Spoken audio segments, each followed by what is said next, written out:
I said, listen, when you go, you talk to specialists, people that know this thing called money more than you. And when you discuss with them, you will get the service. She says, why? I said, you know what, you can't do your homework. I have things to do. When I'm done, you know, now why? But you see, when I was driving out that day, I could picture why she was asking me why. In her mind, why should you go meet the bank to get a service you're going to pay them back for a couple of years? In her mind, yes, they are giving me value and giving them business. And these are the people we need to bank later on. These are the people we bank from now, and that's the future of banking. Which means whatever solutions they're going to tailor from there must suit these people's needs. And their changes, their needs, what they consider as important or trendy is changing by the minute. What that means is that just being customer-centric of today has changed. What she wants to borrow becomes a new competition, and they will tell you, listen, I need to make money. And my dear brother, they'll be wondering what is going on. Now, sorry. Okay. So now it's not moving again. Aha. So now we're discussing agility. How do we adapt to this changing? What engine will drive this? And so I was thinking fast, but I've timed myself for 20 minutes to finish. Take 1 or 2 questions, and get on because we've got time for lunch, right? Okay. So the question now is, how do we adapt? What engine, what kind of methodology will we put in place to make sure that we are ready when products still want things to change? We are ready when competition A has changed dynamics.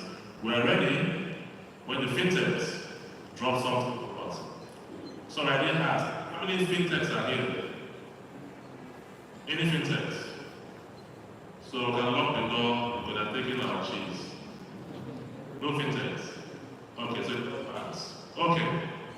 Now, to be agile, you need to be adaptable. You need to be able to identify what needs are coming in. Customer satisfaction is key for you because you've noticed that at each point, whatever the needs are, you need to tweak, twist, adjust, create, make it work. You need to ensure that there's continuous improvement, which you can't see that's down there. And regularly you come back to identify, is this working well? How are customers feeling? Do they want this now? Is it changing? What is the next person doing? What's my competition doing? And each time you keep going back to the cycle. So you go back, you identify what you've done, you reviewed it, show that it's working. If it is not working well, tweak, you go back to the drawing board. You must collaborate now more, unlike before. Now, going back to the days of what we used to call program and project management. We used to do a lot of enterprise deployment. But then, when you finish, even if you have your teams together, there's a time when compliance has its own bits. There's a time when the assurance functions have their own bits.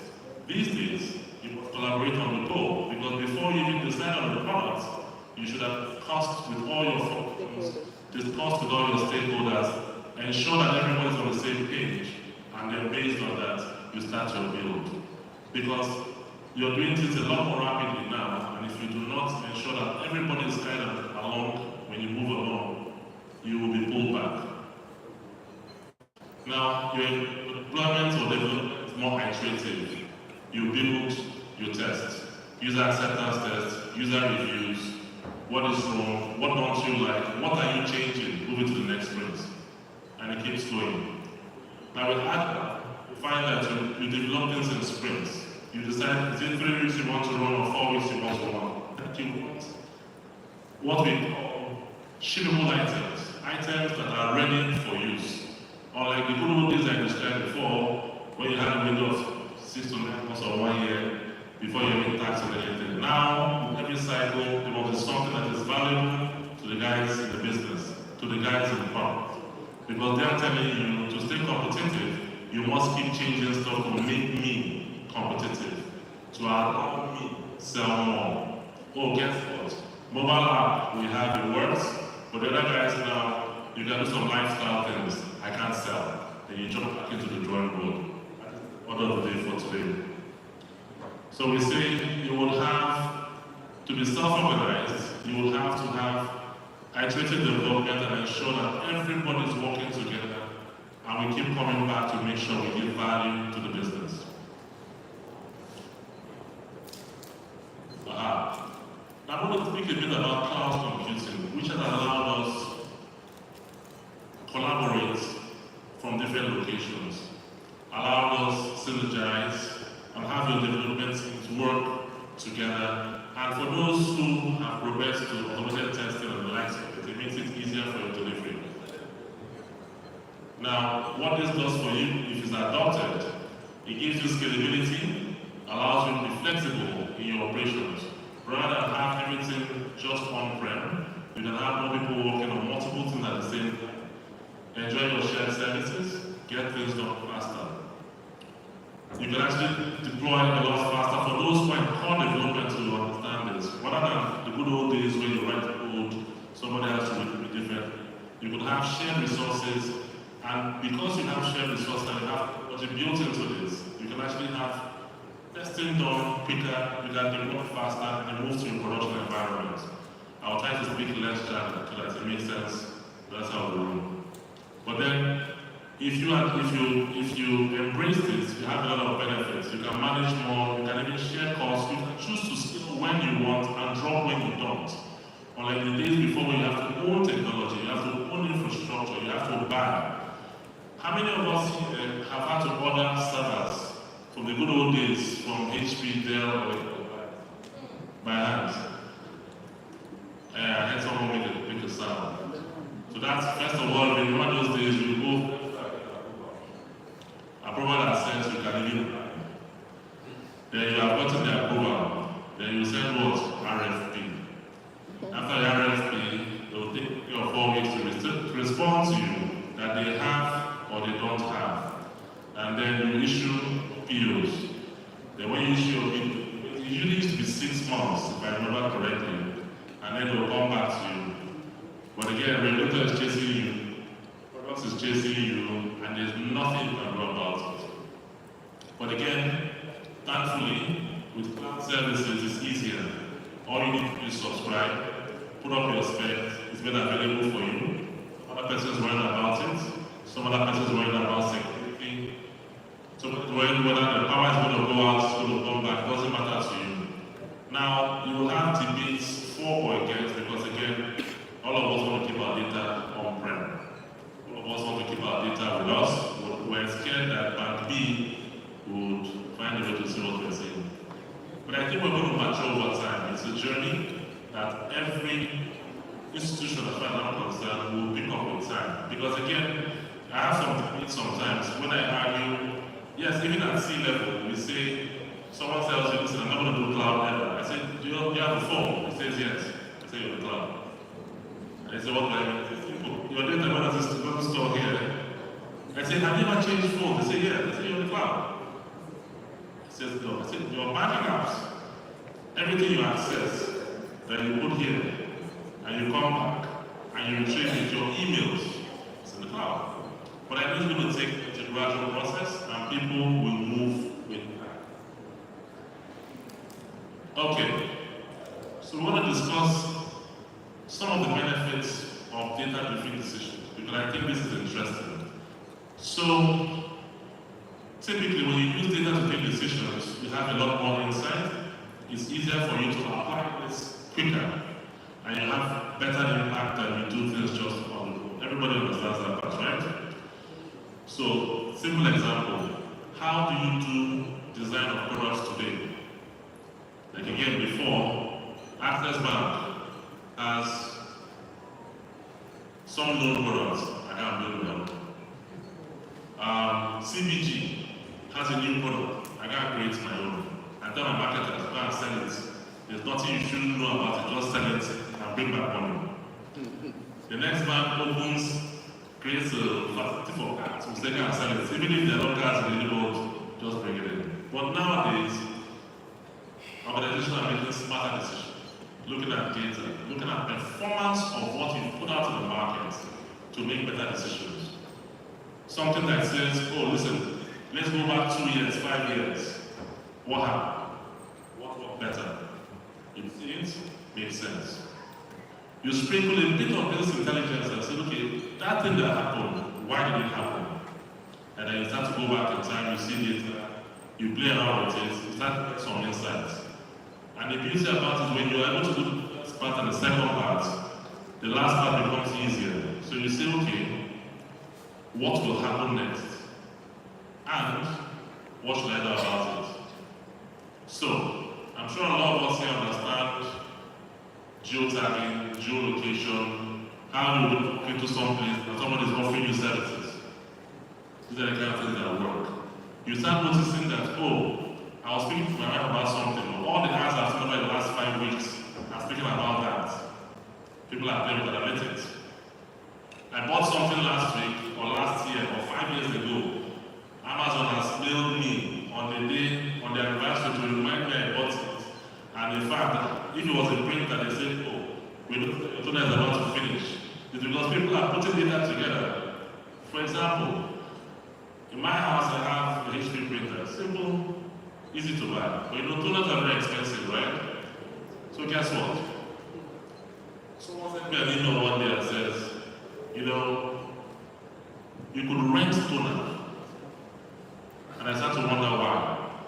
I said, listen, we're watching your toner usage, and if you pay us just $5 a month, we will give you toner every day. Don't do anything else. I hook up immediately. I'm sold. And then I found out all my neighbors have the same thing. So we're all sold. So that is guaranteed sales, whether we like it or not. And this is the kind of thing that happens with the power of data and analytics in today's world. And that will change the landscape by a lot. Okay.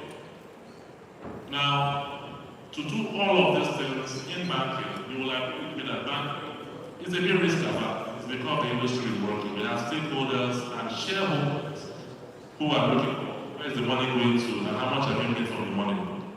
So you will understand that to build this kind of culture, you have to embrace innovation. And I did the last speaker and the one before spoke about innovation, which is fostering a culture that says, I want to be able to experiment.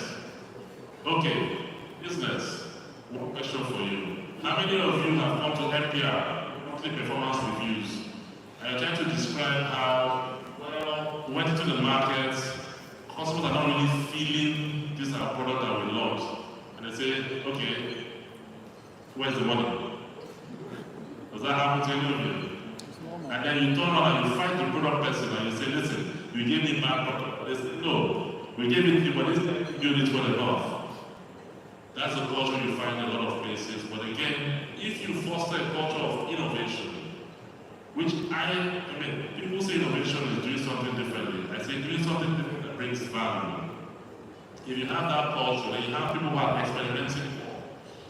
If banks are less risk averse and the industry is as punitive, you can experiment more, make more mistakes, learn from it, and do things better. So the idea is to be adaptable and customer-centric, you need to have the culture of innovation. You must encourage it to happen, and if you don't, unfortunately, people will be almost backward. People will hold back ideas, even when they can give us the best solutions and the best products out there for our customers. So I need to run. Okay. Not moving again. I see.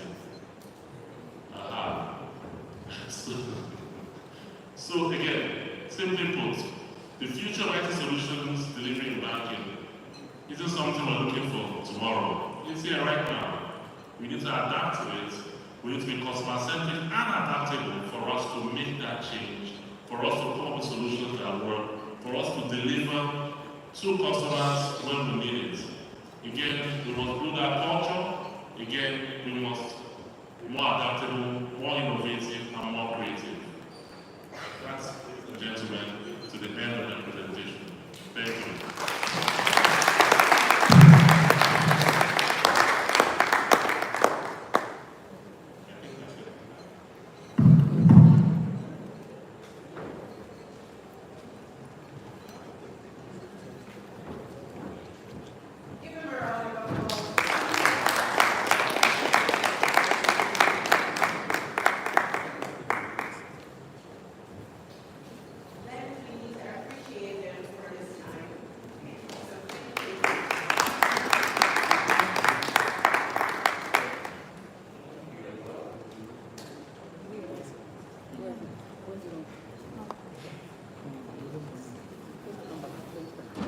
How is everyone doing? We're fine. Are you with us? Yes. Yes. Are you sure? Yes. Tell me one thing you learned. Oh, you see? Oh, I can tell you. Oh, tell me one thing, please. Innovate or die. Which presentation was that? So this is what he said. Okay. Innovate or you remain obsolete. And then he gave you a long list of things that we used to do in the past. And so I'm just trying to paraphrase it. Yes. Okay, thank you. You can a round of applause. I thought we would have brought in something about agile, adaptability, something. But thank you very, very much. And it was interesting because I like how you showed the transition from traditional reporting to business intelligence, then to analytics. And how many of us are in the traditional reporting stage still? You don't have to hold your hand very high. You can like hold it midway. Okay. Are any of us in the business intelligence stage? So the business intelligence stage was what has happened and why. Traditional reporting is about only what happened. Business intelligence, we're moving into the why. Are we there? Kinda. Then there's analytics, which says what will happen and what should I do about it. How many of us are there? Let me see some hands. One. Well, I see a head nod. So is that me? Are you on your way or are you there? You are there? Yeah? Okay. Awesome. I'd like to hear about it. But thank you so much. Thank you very, very much. And I would like to now move to our next speaker. Ah, okay, here you are. So this is Thyru Ngungu, but if I mispronounced it, then you can correct it. Okay. So he is the Deputy MD of Consolidated Bank Ghana, and he will be talking about the application of Gen AI. Do we know what Gen AI means? Yes? Okay, I'm gonna ask. But he will be talking about the application of Gen AI in financial institutions, and I am so happy that you are talking about this. And the reason, you can still keep coming in this direction, but the reason that I am so happy about this is that as it relates to artificial intelligence, I feel like it's such a buzzword that everybody's talking about it, everybody's mentioning it, but very few people are actually talking about the practical applications of it. And so anybody that can take the time to now break it down and show how it can be used in a practical context, for me that's great. So thank you so much. Please give him a round of applause.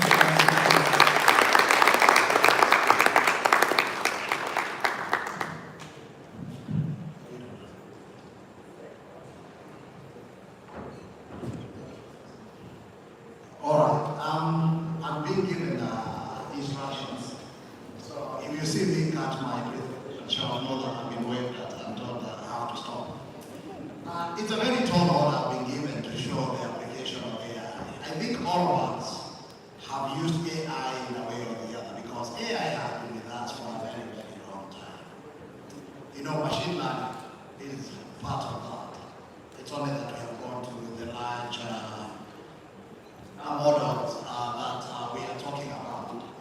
I spent a bit of last year trying to understand the application of AI in finance.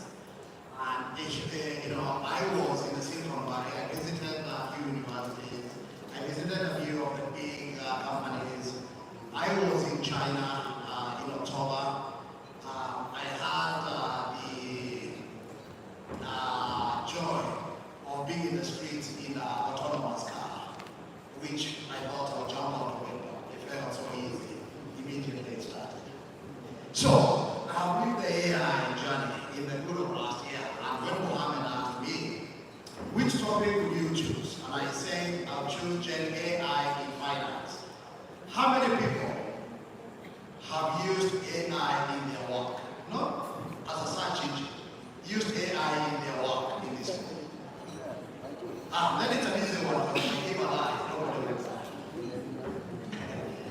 All right.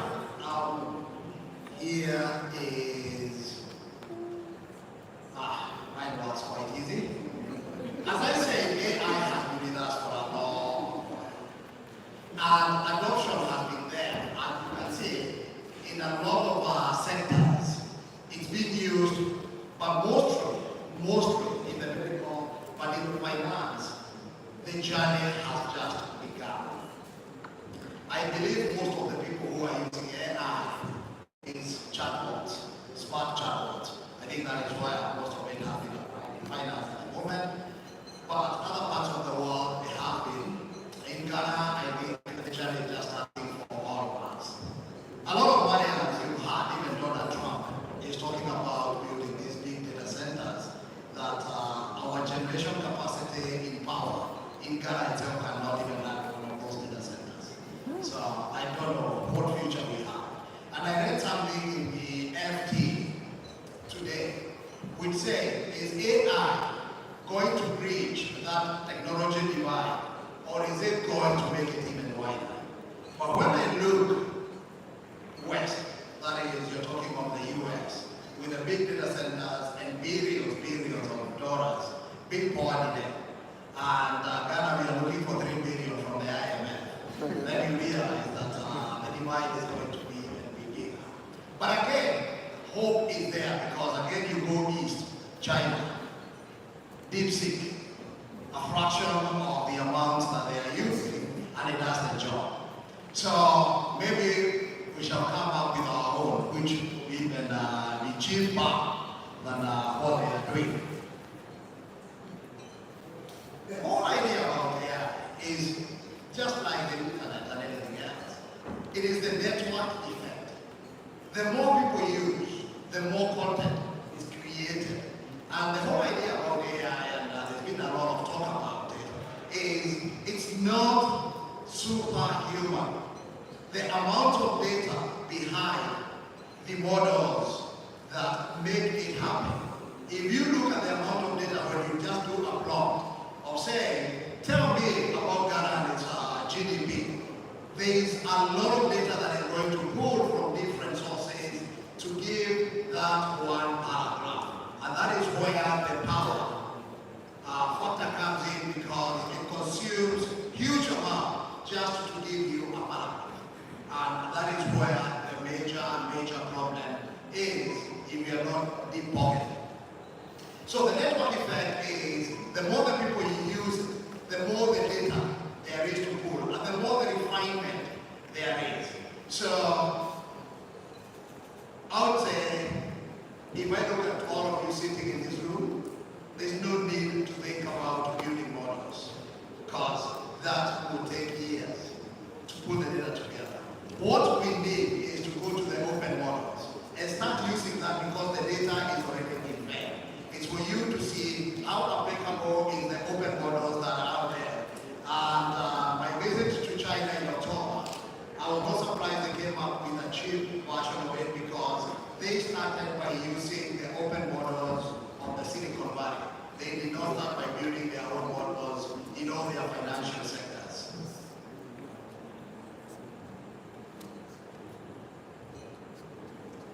So, what do we learn from the people who have done it? Don't just go by the buzzword, saying we want to go here. Why do we want to go here? Everything has to have a customer need. There has to be a pain point you are trying to solve. There must be a problem. And so, tread carefully. Pick a simple problem that you want to solve, and you know that AI is solution behind it. Look at the what and the how. What is the problem? How do I solve it without AI? Then bring in AI to make the speed of getting what you want. So, people will throw money at it. And I don't know how many people have an AI strategy in this room. All of you have partners. How many people have a strategy for AI? It looks like this now. I honestly say it's time you start having those discussions. It is not if AI will affect your life, it's when. And if you're the first mover, you innovation, then you'll have the innovative advantage over your competitors. Maybe I'm CBG, I should not be telling you this, I should be doing it. And I'll have that advantage. Then I talked about models. Most of the people, when you talk about the models, they think of building those complex models that are out there. The problem with building models is you need the power for the compute. You need the data. And to get this data, and to test this data, and to curate this data, you need huge amount of brain power in scientists. What you see at the front end, giving you the answer, there are thousands and thousands of engineers, data scientists, who have sat to build that whole model, test it, and make sure it doesn't go into what we call hallucination. Because the beauty about AI is like a politician. If it doesn't know, it will not tell you, I don't know. It will give you an answer.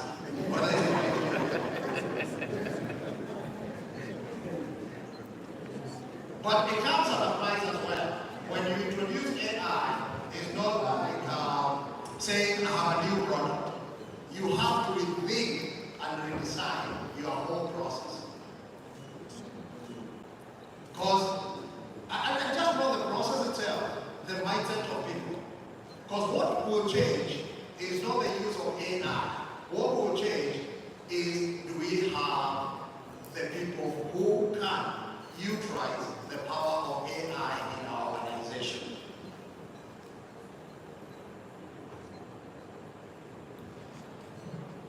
So, how does Gen AI?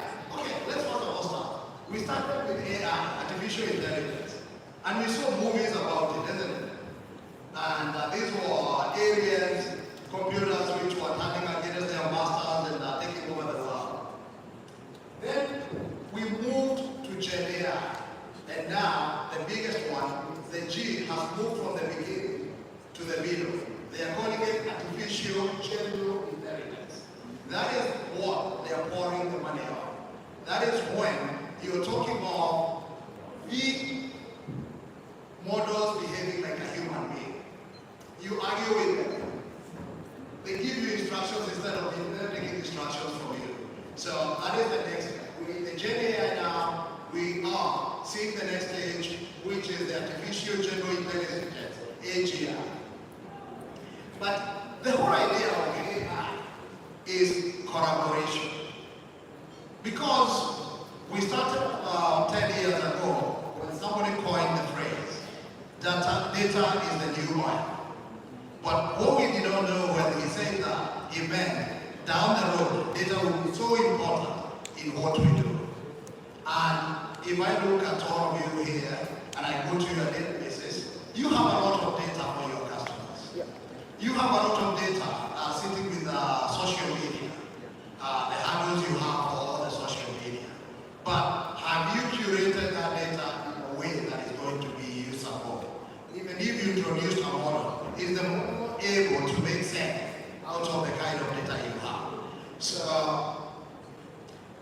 the one thing that AI is the moment you give it one set of a problem you have, it gives you the emergent views of how you can go. And you can look at it and decide as a human being, I want to go this route, let's dig deeper. Then it has more data that is interrogating, that is trying to compare with what you have and telling you, no, you can do it in a different way. So it's giving you that divergent thinking. Then, we need about the whole room when we are brainstorming when we need to launch a new. If I was a product manager and I have enough data and I need a new product, I don't need to bring all the experts from the different businesses. I'll just take the data from what the sales are for these other products, what the problems are, feed them into the AI, and then the model will get out there and give me an expertise answer saying, you don't need a new product, you already have one like that, or there's a new product, it could look like this, and then you can dig deeper and deeper by interacting interacting with the model to a point where you find your product. And what would have taken up, we had about, Ikena talking about the old days of waterfall, where it took about 2 years to get a product out into the street. Nowadays, you take it in 2 to 3 days because you have used the power that the AI is bringing. Now, the whole thing comes to what is it? We start with a few things. Copilot. I think most people have heard Microsoft Copilot. What does Copilot do for you? Copilot just suggests, if you are typing in an email and you're using Microsoft and you have Copilot, it starts getting combination of words and tells you what they think the sentence would read like. But if you go further than that, if you are utilizing the Copilot to the fullest, you can just do a prompt and say, I would like to put in my resignation today because I'm unhappy with my pay. Please write to the managing director for me a nice email complaining and saying I resign. Within, it would have taken you maybe half a day to put all that together. But within 3 minutes, it would have given you a whole letter, which as a human being, all you need to go through is read, amend, and put in the numbers that you thought that are making you unhappy. So what is it doing? It is not literally doing the work for you. It is making your work be quicker. If you're a salesperson and you say, I'm going to see this super wealthy individual, I have these products which I think are more interest, please produce for me a presentation that is going to show them the advantages of buying into our products. In the old days, when I used to be in fund management, we would spend close to a week putting together the presentations to go do that. Nowadays, half the evening as you're sitting waiting to go see your customer the next day, you give the right prompts. And that is why I said you now need to train your people on the usage of AI, Gen AI. Because now it's not generative. It is going to generate for you the presentations. Within an hour, you have a presentation that will have taken you 3 to 4 days. All you need to do now is to go and fix your numbers, making sure that, like I said, there's something called in the AI world, hallucinations. You know hallucinations in the normal world is when you're sleeping or when you take some drugs and you're out of this world. It also goes out of this world if it doesn't understand what you're talking about. So, where have we seen and what models are being used? Most of the people are starting on a very easy, nice area, which is generation of content. That is generating your email. Instead of writing an email, you say, write an email to so-and-so, tell him this is what I want, and it will look at that. The other bit, if you look at the corporate world, equivalent of Dropbox, there's a company in the US which I visited in the Silicon Valley, it's called Box. Box offers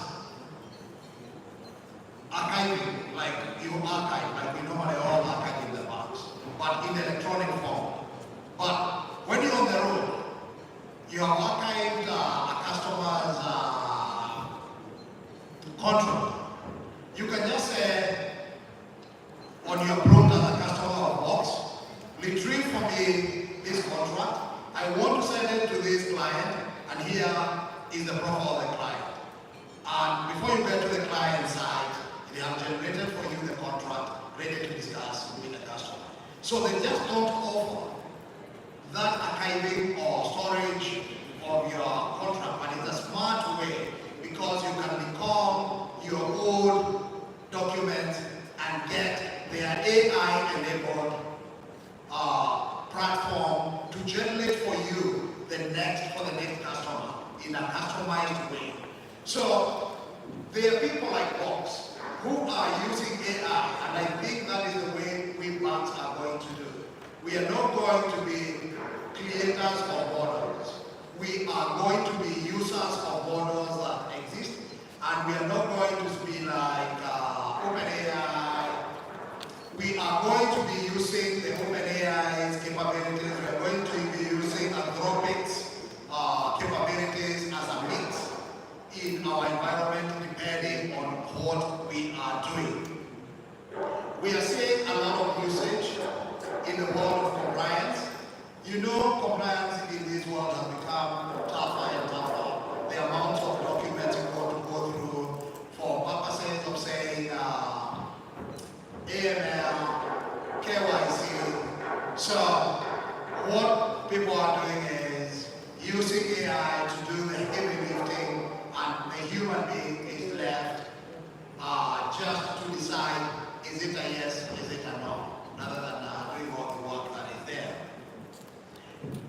I've talked about content generation, which is documents, contracts, legal documents, production. Also, data analytics. I think the buzzword, and I think most of you have a data science department by now. How many people have a data science department? Hey, the ones in Ghana have nothing now. I can see only 3 hands. So, okay, the data science is number crunching. We have gotten our data science department to data crunch. Now, AI can actually do the data crunching. And the one thing I would like to do, I'm told I've learned out of time, so they can give you a bit of these presentations. This is the usage of AI, where a good part of the world they are using it in the financial world. I will skip that. There's one I want to leave you with, and this is the framework you should be looking at, which is, if you're going just like any other, if you are intending to introduce AI, go in with a lot of care. Understand where to start.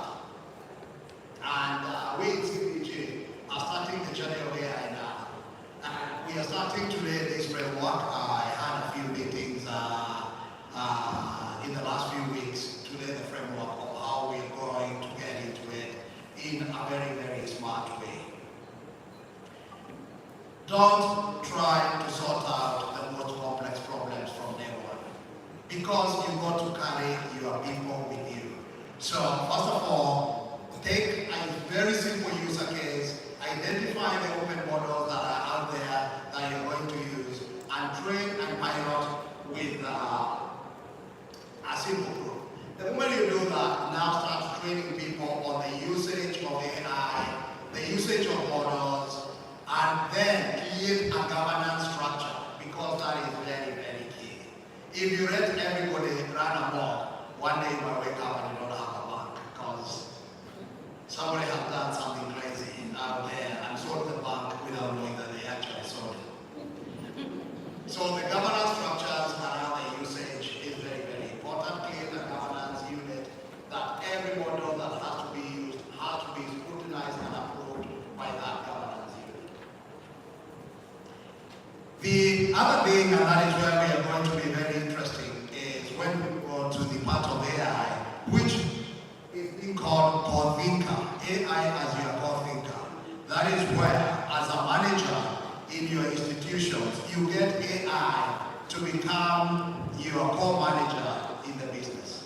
There are models there where you can interact, where you can argue, and they can give you the suggestions of what can you do to solve that problem. And then you can hit back and you say that is wrong, and it will come back and tell you why it's right and why you are wrong yourself in the approach you're doing. So it's a whole big world out there. So to leave you with the word of where to start with the generative part of it, content generation. Start training people how to get AI like Copilot to formulate or to write their emails, to do presentations. And the moment people get there, they start understanding the prompting technology. Because that is a new thing. Just to tell it what to do in itself becomes a science. So it is, the start there is to make sure that the people understand the prompting technology that you're going to use. It is a long day and 20 minutes is not good enough for AI, but I hope I've given you a flavor. Thank you very much.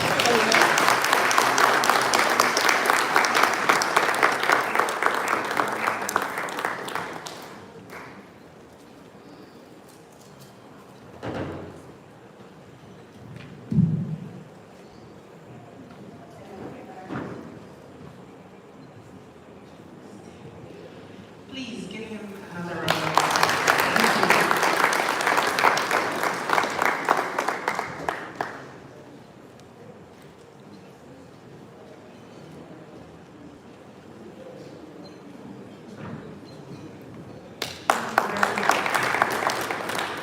Thank you, thank you, thank you.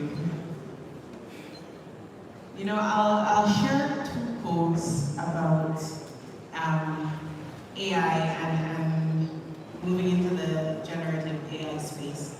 But one of the global, I know it sounds like the place is falling apart. I think they're pulling down things in the next room.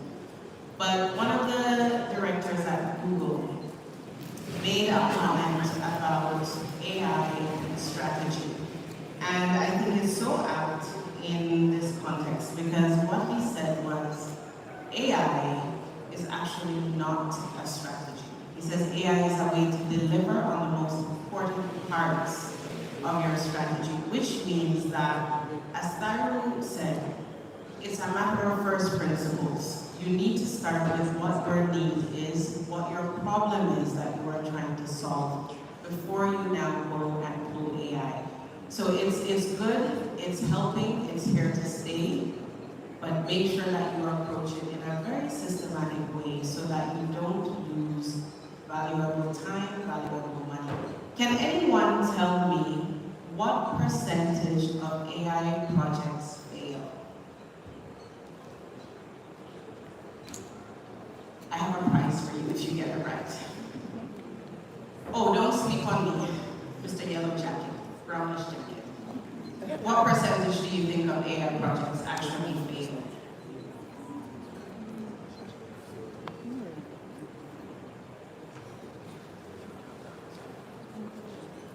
He's thinking very hard.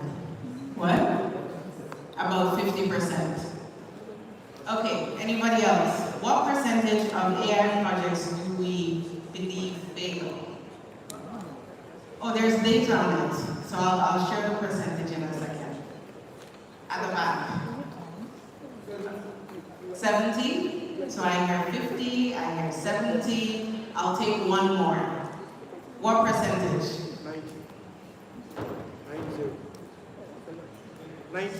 90. Okay, 50, 70, and 90. The correct answer, this was a paper done, I think, last year by the Rand Institute, said over 80% of AI projects fail. And they fail because, for a few reasons, but a couple of the reasons were, one, they don't have the right resources internally, the data scientists, they don't have the strategy, they don't get help. So this is not a road that I think anybody should be going alone. But yeah, so get into it and let's make some progress in Ghana. Do you also know that the new administration has said that they intend to make Ghana the AI hub of Africa in the next 4 years? Very ambitious goal. Extremely ambitious goal. Is it possible? We shall see. But it will start with us actually taking steps. And it's not something I think that the government can do alone. It will take all the companies to step in and do their part. So now, I would like to invite Toheeb Mohammed to come back up. He was with us earlier in the panel discussion. He will be talking about building cyber resilience in African banking proactive strategies for threat mitigation. Thank you. So let's give him a round of applause. In fact, while he is coming, let me see your hands. Okay, let me see both hands. Let's wave them. Oh, you guys look so nice. So now, please turn to somebody on your right and say, you look amazing. If there's nobody on your right, now turn to somebody on your left. There's somebody on either side. You look amazing. Last thing, turn to somebody behind you and say, wake up. Thank you.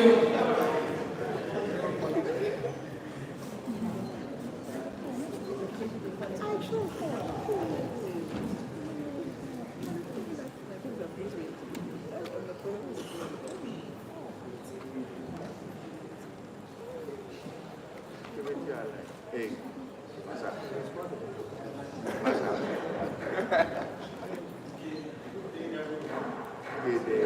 you for your attention. It's been a long day. It's very impressive to see that. So for me, I'll do this very fast. We'll get our various speakers talk about communication technologies, especially around AI. I'll also have a presentation around digital transformation.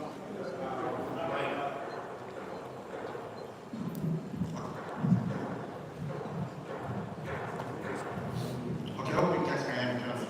Okay, good. I'll just try to summarize what we have done so far. We've had a presentation around emerging technologies areas, and we've had a presentation around digital transformation, AI, and flexible infrastructure, which we call agile infrastructure. But here, I want to talk about building cyber resilience in African banking, proactive strategies for threat mitigation. Because after building all this interesting infrastructure, agile, flexible, you have digital transformation, you have digital banking. How do you secure all this infrastructure? And this is why I'll be going through this agenda. I'll quickly talk around the introduction. I'll speak around the security is in the financial service industry, which is in the banking sector. I'll also speak about cyber resilience strategy. Then I'll suggestion on how to build a proactive mitigation plan. Then we're going to conclude. And the discussion, because of time, you can meet us at the booths. We're one of the booths also for the event.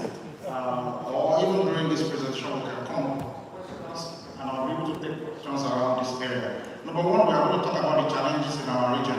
What is happening in West Africa? What is happening in Africa? Also, in that, we talk about the rapid digitalization, emerging technologies, we talk about risk.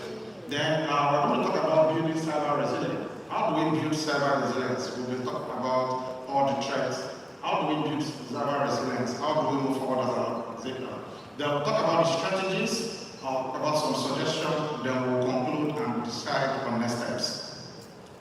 As introduction, we all know cybercrime is one of the fastest threats in digital landscape for us in West Africa and Africa as a whole. And based on our vibrant financial sector and our economy, it is a lubricative spot for threat actors to attack us with sophisticated ransom attacks. And we see that our financial service industry are constantly under siege. You know, I don't know about information disclosure in this area, but there's a lot of attacks, a lot of financial loss happening in our region, I believe, all. So, for us to thrive in this digital age, organizations must prioritize cyber resilience. And this should not be just the job of the CISO or the job of the cybersecurity or IT team. It should be a strategic leadership issue within organization. Moving forward, how they react today. If you look at it, the reality today is really complex, especially post-COVID, you know, where everybody wants to work remotely. People want to work from home, people want to work on the go, people want to work from the offices, some branch offices. Okay, we want to access our data from the web, from the cloud. Okay, aside from that, we want to access data from the data, remote desktop, and intranet. And it's way too complex, you know. And also, the issue is elaborated with a lot of human error, emerging technologies, and also third-party risk.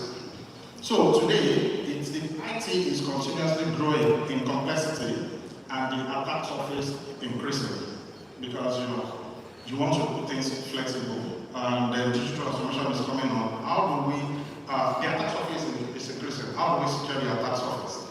Okay, and moving forward, a lot of things has happened over the past decades.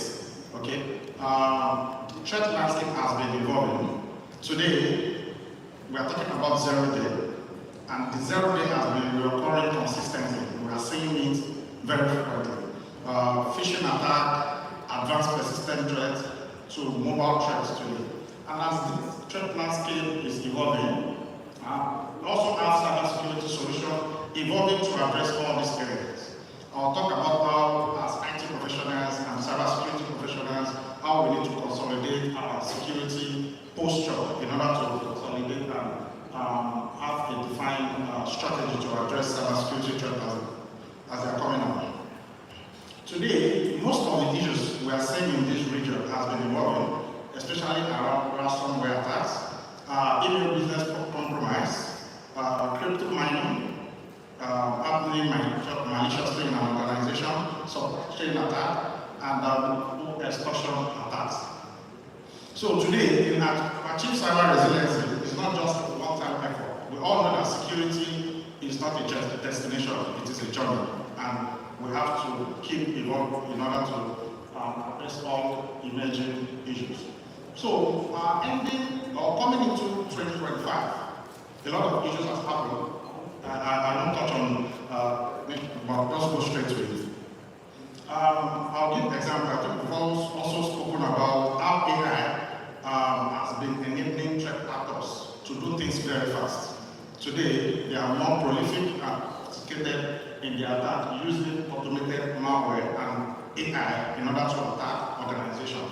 A good example I want to give is what we discussed during the panel attack, where a CFO was called into a Zoom meeting, and he was in the Zoom meeting, the CEO was in the Zoom meeting, and all executives or all management team members were in the meeting. And he was made to after $25 million within the meeting. Okay? And at the end of the day, they realized that every other person in the meeting was deepfake. The MD was not there, the CEO was not there, it was only the CFO and the threat actors that were there. So these are some of the issues that happened in 2024 into 2025. So what are the other areas that we need to start looking at aside AI and deepfake? So we need to concern ourselves with insider threat. Insider threat is a very complex area that we also need to look at because you are in an organization and your admin has grievances, or your database administrator, or users within the organization, they can straight attack. So how do you protect yourself from insider threat? Another one is API security. We have billions of applications worldwide. API security, how do you ensure that as your applications are communicating, whether they are web application, mobile application, your core banking, things integrated to it, how are you able to ensure security? So these are issues. A lot of disruptive cyber attack, zero-day vulnerability, third-party risk management. I see a bank in this region that said they are very secure. Unfortunately, they receive a lot of attack through their third party. For example, they have their POS, a lot of their POS in a mall, and the attacks were happening on their POS because someone has already bought it and they were losing a lot of money. So third-party risk is also something very key that we need to consider. I already spoke about the need for integrated security platform. We'll touch on it further. And finally, upscaling the cyber workforce. These are key issues in 2024 coming into this new year. If we look at the whole of the attack surface and the emerging technologies and digitalization, we all conclude that there is an unfair challenge for the CISOs, Chief Information Security Officers, and the IT team. Imagine few guys within the department, they are to face and address all the challenges we've spoken about. So it is actually very difficult today to have a CISO, and the CISO should be able to predict the overall security challenge or how their existing security and process and people, how those technology will react to that is very difficult for the CISO to do that. And one of the reasons for this presentation is, as a CISO, as an IT admin, as an IT director, how do you navigate all this issue in order to provide solution? I like to say that it is time for cyber resilience. It's not cyber security, it's cyber resilience. Cyber security is part of cyber resilience. Okay, moving forward. So how do we build cyber resilience? We all know cyber resilience is all about how to manage and mitigate cyber attack. A lot of speakers have spoken about it's not when, it's not how, it's not when, it's not how, it is when cyber attack will happen. Okay, and cyber resilience, we are not only talking about cybersecurity tools and technology or solutions, we are talking about processes, we are talking about people, and we are talking about established responsive IT culture. In our organization, we must have an IT culture that a human can be our weakest link. So let's say your IT people are so IT savvy and they can protect you against a lot of threats. Your CEO, your CTO, they knows about IT. What about your HR? You know, so you have to build a responsive IT culture. Okay, so what are the benefits of building a resilience framework? Number one, you strengthen your defenses. Number two, you are assured of business continuity. Number three, to comply with regulations, not just regulation in our region, but also international regulations. Then to reduce risk in stakeholders' confidence. For example, if your bank or your financial institution or your fintech organization is always under attack, customers will not have confidence to bank with you. And moving forward, cost savings. If you have cyber resilience in your organization, you are actually saving a lot of cost, because when cyber resilience happens, you are not losing money. And competitive advantage, the banks that spend more money on cyber security or have cyber resilience in place, they are considered more, they have more competitive advantage than banks that have not. And finally, organizational learning and improvement. These are some of the benefits that we tend to have when we build cyber resilience within our organization. Okay, so the aspect of building cyber resilience I will talk about, and this is how to build cyber resilience. I'll still, after this slide, we'll talk about the suggestion on how to build cyber resilience. But some key takeaways here are risk assessment. Every organization should be doing continuous risk assessment, and that's how I call it CRD. It's not just a one-off or once a year endeavor. It should be continuous risk assessment. And in fact, when you are starting, I think organization needs to start with compromise assessment. You first need to check, today, am I compromised? If you see a lot of big cyber issues that have happened in the world, the incident has happened like 3, 4, 5 years before they even discover that they have there's an incident. So continuous risk assessment or compromise assessment, very important. Security awareness training. Also, I would say it's one of the most important things that we need to do, security awareness training. And a lot of organizations have elements, a learning management system for onboarding employees, for training employees. Today, we have tools and solutions that does automated user awareness training, and they also integrate to LMS. Those are areas that we need to look at. Next is security policies and procedure. This is key for every organization. And in fact, for CISOs, Chief Information Security Officers, this should be the backbone of how you operate and how you plan your cybersecurity program. You have to build security policies and procedure. Okay, next one is network security and asset management. Very important. Data protection and recovery strategy. Back to business strategy, you need to have that. Incident response plan. You know, incident response retainership. That's what I call cyber. Okay. Then patch management, third-party risk management, and cyber threat intelligence. We need to be sharing threat intelligence, and good for us, a lot of our OEM already have a global threat intelligence solution. I'll move forward. Suggestions to build cyber resilience framework. I'll ask the organization, the organizer of the event to share this slide. These are key points to actually set up cyber resiliences within our organization. Moving forward because of time. Proactive strategies for mitigation. What are the strategies that we need to put in place for mitigation? This is just a suggestion and advice. For organizations, especially IT department and cybersecurity team, we need to look at cybersecurity from different segments. Cybersecurity should not just be a one-off approach. We should look at it from our data perspective. We should look at it from our customers and partners perspective. We should look at cybersecurity from our employee perspective. We should look at it from our network perspective and all other areas. You know today we are talking about micro-segmentation, and all these are very important. And also, we should be able to depict the total attack surface or the total landscape of our critical infrastructure, whether it is in our data center, whether it is in cloud.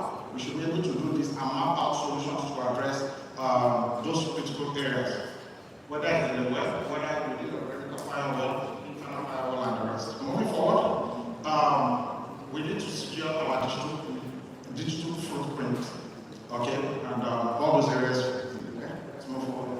I won't like to waste time on this. In conclusion, building cyber resilience in Africa requires a holistic and multifaceted approach.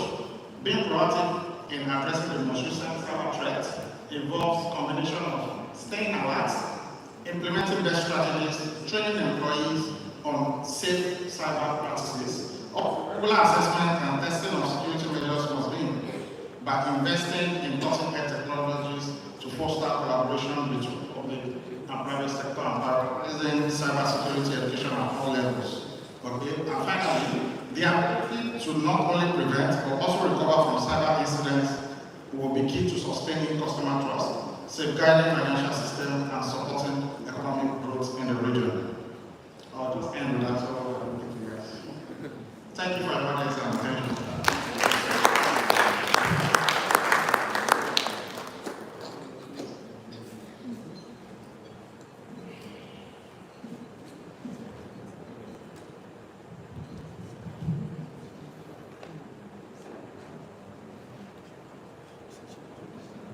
You already got the certificate, but I would love to take a picture with you. So come to the state one picture.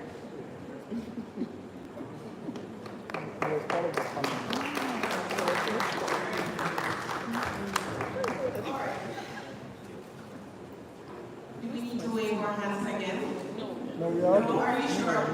Okay, all right. So now I am like cutting out all the small chatter. But I would like to actually bring up Dr. George Mensah. He's the Director for Strategic Programs at Fidelity Bank. And he will be talking on building a resilient, digitally driven, and customer-centric bank. So let's welcome him with a round of applause. Please, let's encourage him.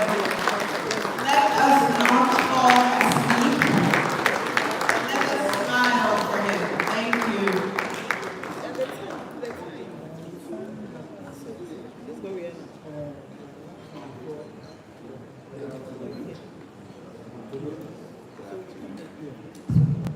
Good afternoon. Good afternoon. I have a very simple task. I'll put it as trying to summarize everything that we've learned from morning to now. And this is to say, how do we build resilience and put into our strategy events for our various institutions. Now, I will say that if you haven't completed your strategy for 2025, these can be pointers for you to add to make your bank or institution a very, very solid organization. Well, I've gone in 20 minutes, and I'll skip all this. I've been in the IT world for the past 25 years, and I don't want to talk about myself or what we need to do as financial institutions to stay relevant. And I'm going to cover 6 key perspectives of building that resilience that we need. Now, the first thing I want to consider will be building a robust digital infrastructure and technology platforms. The previous speakers may have touched on 1 or 2 of them, but I want us to look at it from just a presentation, but asking how do we really make it happen when we get back to our various offices? How do we fuse it in our strategic intention? And how do we align this with your broader vision as an institution? So we'll look at this important aspect of our resilient journey. And then, again, data analytics has been overemphasized. My big brother, Tyro, talked about Gen AI, and I think there was another speaker who delved deep into analytics. It's all part of resilience journey. We need to be relevant as an institution and as a bank. And then, I'll be looking at the agile culture. Again, we look at agile as if it's only for the project deliveries. But I want us to look at it from a different angle. As an institution, how agile are we with our customer feedback, with our complaint handling, all of that. It's building that agile culture for the organization, not only delivering projects using the agile methodology, the Scrum, etc. But as an organization, can we fuse this whole concept of agility from the front, the middle, and to the back? That is what we need to look at realistically. So it doesn't become a buzzword that agile is for project delivery. It goes beyond that. And if we can embrace this concept, it will help us. The other component which I want to talk about is seamless omnichannel and customer experience. Again, it has been covered by one of the speakers. To stay relevant, we have to have certain basic platforms and certain basic dynamics of dealing with customers. Because customers have options. Customers can choose who to work with. Gone are the days when they are locked with one particular bank and then they will stay forever. But now if you mess them up, they just cross the road and they bank with another person. And then guess what? You lose everything but the customer. And then cyber is another key component that we need to focus on. A lot has been said about cyber. So in fact, the earliest made my work very easy. So it's about putting all of this together in a strategic form and putting real action around each of them and taking accountability and execution as the DNA of the organization. It's nice to talk about these things, but if we don't put them into real achievable agenda, it will just be a nice PowerPoint, and at the end, the value will still not be achieved. Finally, the regulatory compliance. A lot of regulators are around, DOT, NCA, all of them. How do we comply with all these parastatal organizations? So briefly, some of them I will just skip them. I'll just skip them just to make sure that we maximize the time. I will skip the introduction. As I said, we are in a digital environment, and the shift of customer expectation is taking us to another level for most of them. Now, how do we build that robust digital platform? Number one, banks must be able to embrace the digital channels. I know every bank can boast of one digital channel or the other. Our brother, Prudential and MD, they are doing it on the quiet. Every bank is doing it, including savings and loans. Everybody is into the digital space. And again, everybody is into the operational efficiency aspect. A lot of banks are doing away with paper and moving to paperless environment. They want to cut down the turnaround time for a lot of these activities. And again, people are focusing on cutting-edge solutions. The normal traditional legacy systems, yes, some of them we've come to live with them. We can't throw them away because we have paid for them. But we shouldn't stay at that level. There can be other solutions that we can add on to the legacy systems to make the life of the customer out there very, very easy. Legacy systems, I know my friend from Infosys, they talk about Finacle, there's the FlexCube, there's the Terminus, all these are there, and now they are all enhancing the way core banking platforms work by plugging in other channels to make sure that the core stays core, and the top of the core, they open up to other third-party integrations. So we need to make sure that we introduce cutting-edge solutions. We are in the era of AI. We are in the era of blockchain. We are in the era of e-commerce, API economy. These are things that banks must have as a strategic intention. Add it to your strategy. Don't let it sit on the shelf that, oh, we've heard about AI, we've heard about APIs, we've heard about X, Y, Z. How can we leverage on that to create that game-changing agenda that we want to see? And last but not the least, new ways of work in a digital technology delivery. New ways of work. How can we do things differently?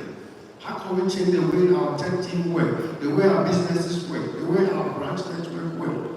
How can we introduce DevOps? How can we do the Scrum, the Agile, all the other methodologies, team collaboration? How can we infuse all of that to make sure that things are not the same as in this century? Because technology is not market time. And if you don't do it, others will do it. And guess what? They will eat your lunch. And a lot of lunches are being eaten.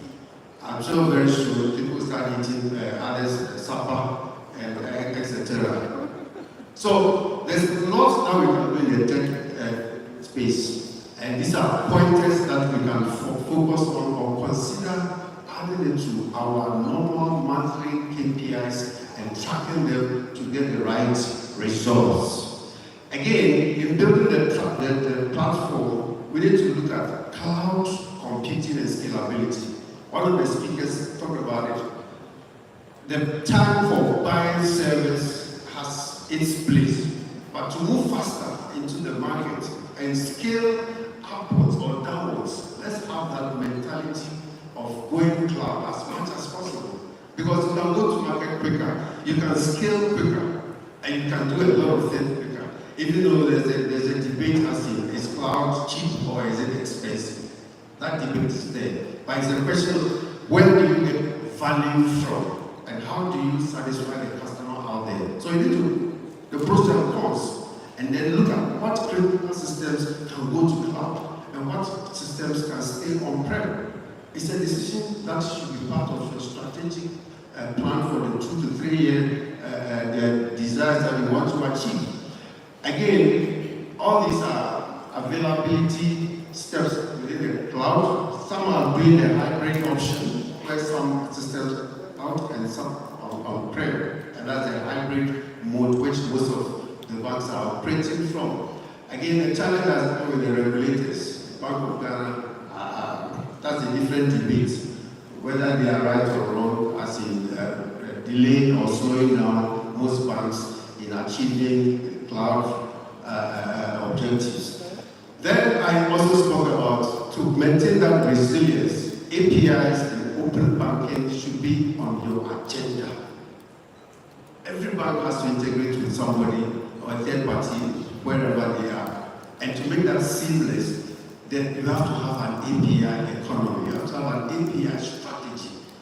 And that strategy must be governed by a particular framework which you can put to it and make sure that it is strong and is bringing you the right benefits. You can actually transform or translate API as a financial output. Gain from them. You can let others consume your APIs and money from them. But we are only focusing on 1 or 2 areas where this is a revenue aspect that banks must focus on. So have a plan for your APIs. I know most of us have got API one way or the other, but is the plan? How are we leveraging on it, and how are we sweating these connectivities to make money for the organization? So that technology doesn't appear to be a cost center, but technology can also be a revenue center. You can make money for their business. That is what we stand for. And this is about time that we commercialize technology, make technology as a business in all other forms, including how we organize our API and how we tap into the open banking scenario. Again, the modular architecture is not the buzzword. The legacy systems are very rich. They don't have that flexibility to go modular. But all the core banking platforms that are coming up, these days they come up with modules. They come up with microservices. And these microservices, you can plug in, you can plug out. And you can handle outages. If there is an outage, you can just deal with all these microservices appropriately. So these are pointers that will help us build a robust technology, infrastructure, and platform. And there's an example of DBS, but I'll talk about it. They leverage on this technology, and they have become one of the world's biggest digital bank operating in the Asians. The second pillar is on data analytics. Again, I will spend more time here. We've heard a lot about data analytics, and every bank here has got one data team or the other. We've got people who do data mining, who do dashboards, who do the preventive and the predictive, etc. But I will not dwell here. But there has to be an intentional plan around data. We cannot just say we have data and there's no plan. There is no appetite. We are not leveraging it. We are not sweating the data that we have. Data, as we all know, is the new currency, and we just have to make sure that we are getting the right value. So the analytics team must come up with customer behavior analysis. They should come up with some predictive analysis on what the data is telling them. And this will make the customer experience be at the right level. The data is there. The data is there. The customer can choose to go somewhere else. But if we don't take a proactive step to let them enjoy our services, then we'll be always going out the market looking for new customers. But the ones that we have, how well are we giving them the right product and services? So let's make use of data. It should be in our strategic plan, consciously and intentionally putting out there what are we going to do practically, not from a theory point, but from a practical perspective. Again, chat automation and chatbot, I'll talk about it. I think it's all fused together, which our brother predecessors have talked about it. Again, there is another example. There's a bank, Capital One, they are leveraging a lot on data analytics to serve their customers very well. Other banks are using it, and they are making inroads. Why?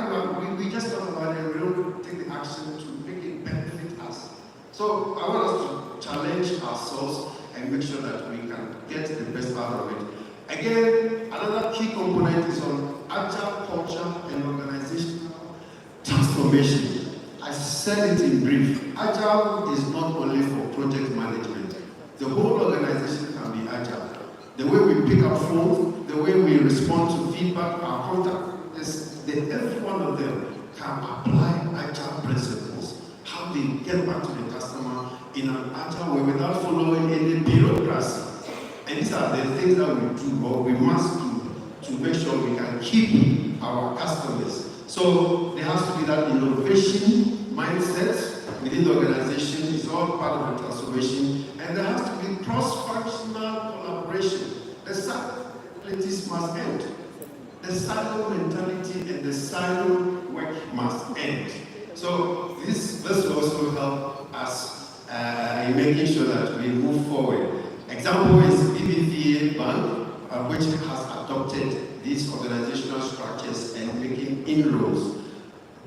From the omni-channel, as I said, almost all banks have got it, and it's the era of omni-channel, where we create convenience for our customer to have services offer, enjoy the banking approaches. Run out of time, so I'll just speed up. Again, for the example is the ING Bank, which is based, they are based in this part of Asia and the other regions. They are leveraging on that.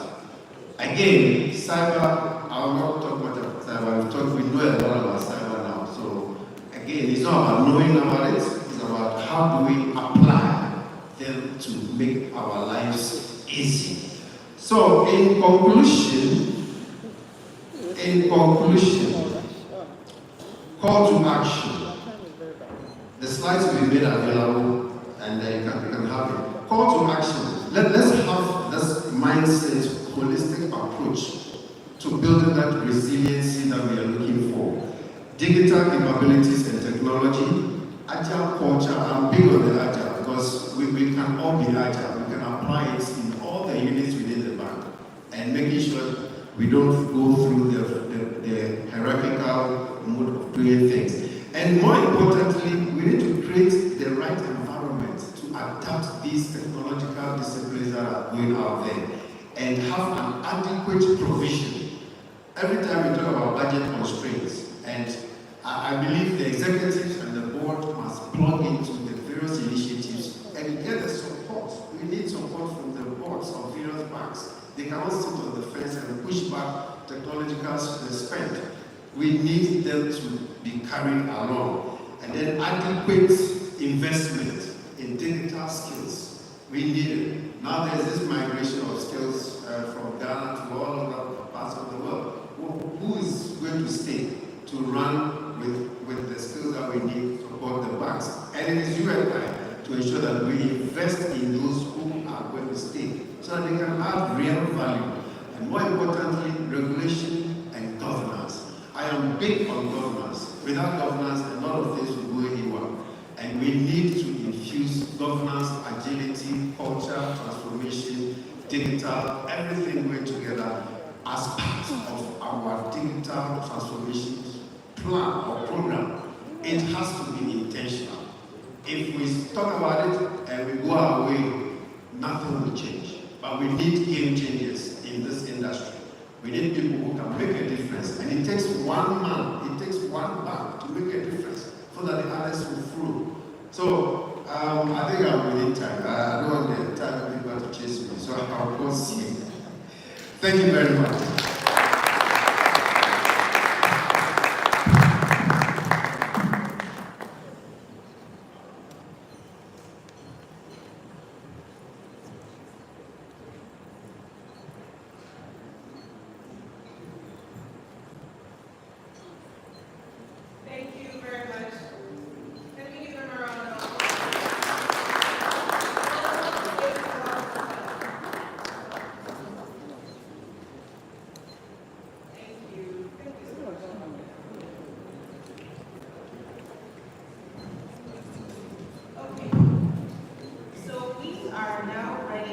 To step into our last panel discussion for the evening.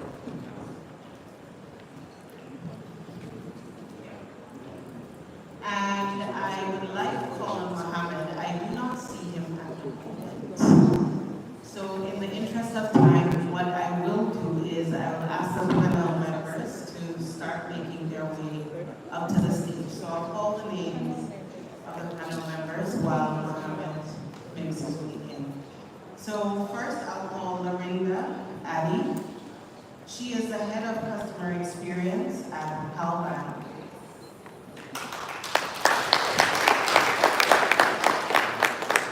The next is Ellen Oheni Afuakwa. And she is the managing executive corporate and investment banking. Part of your title is missing, but nonetheless, she is in charge of corporate and investment banking for ABSA. Next is Bill Yaboa Shirley.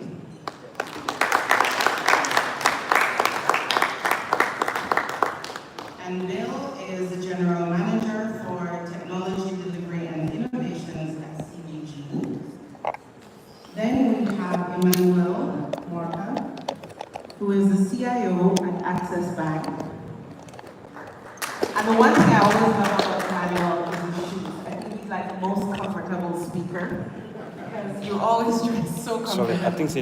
And then we have Mohammed Mosa. And forgive me if I've mispronounced your name. He's the Senior Business Development Manager for Africa at Barclays. Mohammed. Where is Mohammed?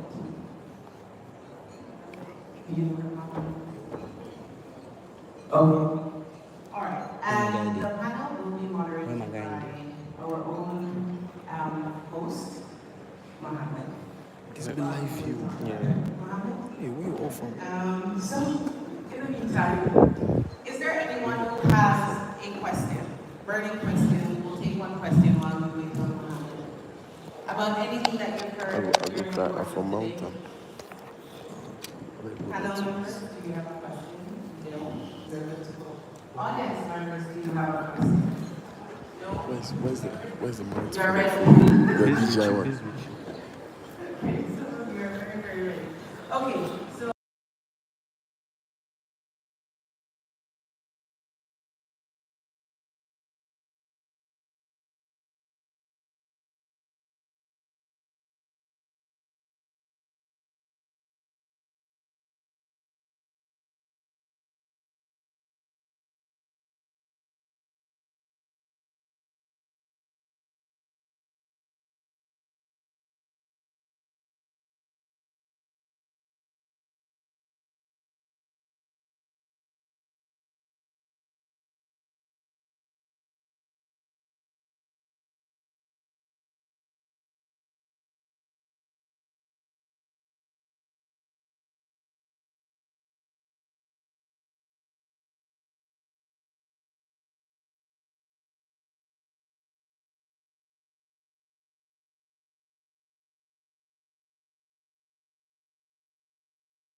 generative AI, you can have predictions, you can even know the emotions of your clients, so that you can know their evolving needs, their pains, and also their aspirations.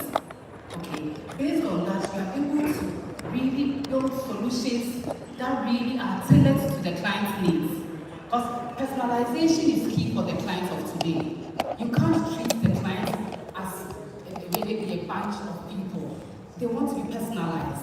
And one of the psychological needs of people is relatedness, okay? How to be treated individually and special. So understanding the client is the first thing that you need to be very much aware, understand their pain points, and make sure that your whatever solutions or products that you are bringing on board are tailored to their needs.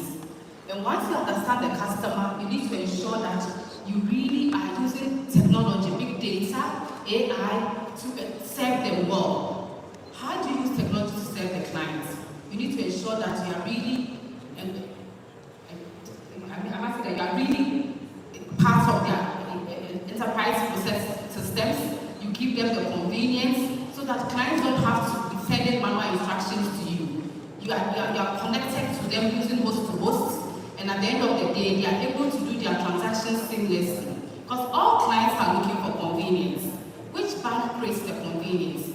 If you really want to be competitive, you need to be ahead of what your clients' needs are. And I must say that that's what Apple does so well, that at the end of the day, people are so drawn to Apple. Because they anticipate their clients' needs and know what they are looking for and evolve whatever they are doing to make sure that they meet clients' future needs, which I think is very important. The one thing that you also need to do to be able to make sure that your clients are really staying with you is communication, which we take for granted. Corporate customers need insights. You need to give them insights, data-driven insights. What's happening in the industry in which they operate? What's the daily market update that they need to know about the country that they live in or the economy that they live in? What are the macroeconomic indicators that they need to know? You need to ensure that all this information is sent to them proactively without them coming in to ask for.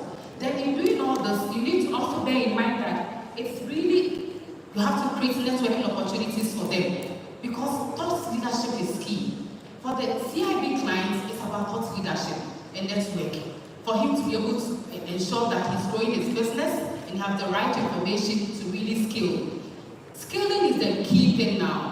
For you to still be in business and be competitive, you need to use all the big data, machine learning, AI to be able to scale. And for you to keep this customer, you need to really be that person there that supports this customer to scale. How do you get to know that you're serving this customer very well? You need to have performance metrics in place, okay, where you use net promoter scores to get to know what the customer is feeling. Because if you don't know what's going on in the mind of the customer, then you're not putting in place strategies that are customer-centric. The customer, you need to know whether the customer is happy with you or is happy with the solution that you are giving them or not. And at the end of the day, it's about walking in the shoes of the customer. And I love that Japanese proverb so much. It says for you to understand your customer, you need to walk in the shoes of your customer for a day. Then you can appreciate what your customer goes through. Then you can use all the technology to innovate to make sure that the customer at the end of the day is still in business. And because without the customer, you don't have a business. And as the customer grows, it's then that your business as a bank also grows. Thank you. Well, thank you. Bill, I think with an understanding that we received from Eleanor and Emmanuel, I want to understand from you. Of course, you know this is a rapidly evolving market. Day in, day out, you build a strategy for something that you want to, that you've had an oversight of. Say, for example, a certain age group of people that you're targeting for a certain product, and you're building a strategy towards that. But by the time you've reached and executed the strategy, the expectations of that particular age of people has changed. Like we live in a time and age where people are bored in 30 seconds, TikToks and Instagram reels. So I want to understand, with the increasing demand of say, seamless banking, how can banks balance to meet expectations of their customers. At the same time, give importance, make sure that security and compliance are in place. Thank you. So, with the modern day banking, as you said, and looking at the landscape, when you develop products, as you mentioned earlier on, you notice that these days we've moved into agile development. So when you do product development, you don't wait till the entire product is ready before you release it. Because when you do that, the customer will have moved on. So what we do now is that we gather the requirements and then we sit with the customer and then the customer understands that it's going to be broken into iterations. You will have a product that you can use and then the rest will come as you move along. Because as I said, if you wait to the end, there will be no customer, the product will become obsolete by the time it goes to the market. And when it comes to the regulatory area, so basically what we do is that in product development, we look at technology. So it's basically people, process, and systems. So the systems are the use of technology to ensure that the products that we are bringing out there are fit for use, and then security. Oftentimes what we do is that we collaborate with the regulator. The regulators have got sandboxes. Sometimes in the telcos, we provide sandbox environments where you can test the solutions before they actually go out. So any vulnerabilities will be addressed before they actually go out. And as we carry the regulator along, in Ghana we have a fintech office. As we carry them along, they have a good comprehension of the product even before you actually go and seek the approval. So the process becomes seamless. So it's about people, process systems, and then the controls that you put in your solutions. It's key to ensure that you are not fetching water with the basket. Basically, you can have the best solutions out there, but if it is not secure, the customer check will be very high. Because the last thing you want is the customer to perform and review, and then they lose money. So that trust has to be there at all times. Okay, so an understanding of having the communication, right, so giving them an update on what you're doing, at the same time making sure that security and compliance are given the utmost importance.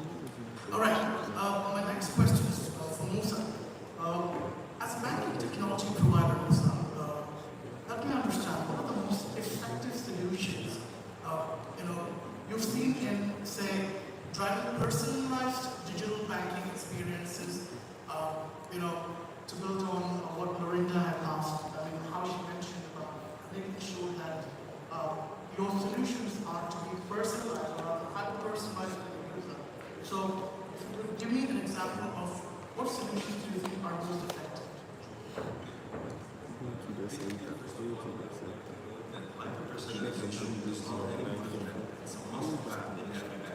The reason I'm saying this is that we've seen these hyper-personalization and banks retain and grow their customers. And we've seen as well that the banks, when they start leveraging the data that they have about each customer, and as my colleague here mentioned, how to give appropriate insight to that customer based on the data that you can see here, his spending behavior itself, it makes a lot of difference. So banks need to actually be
Now, Lorinda, I want to go back to you.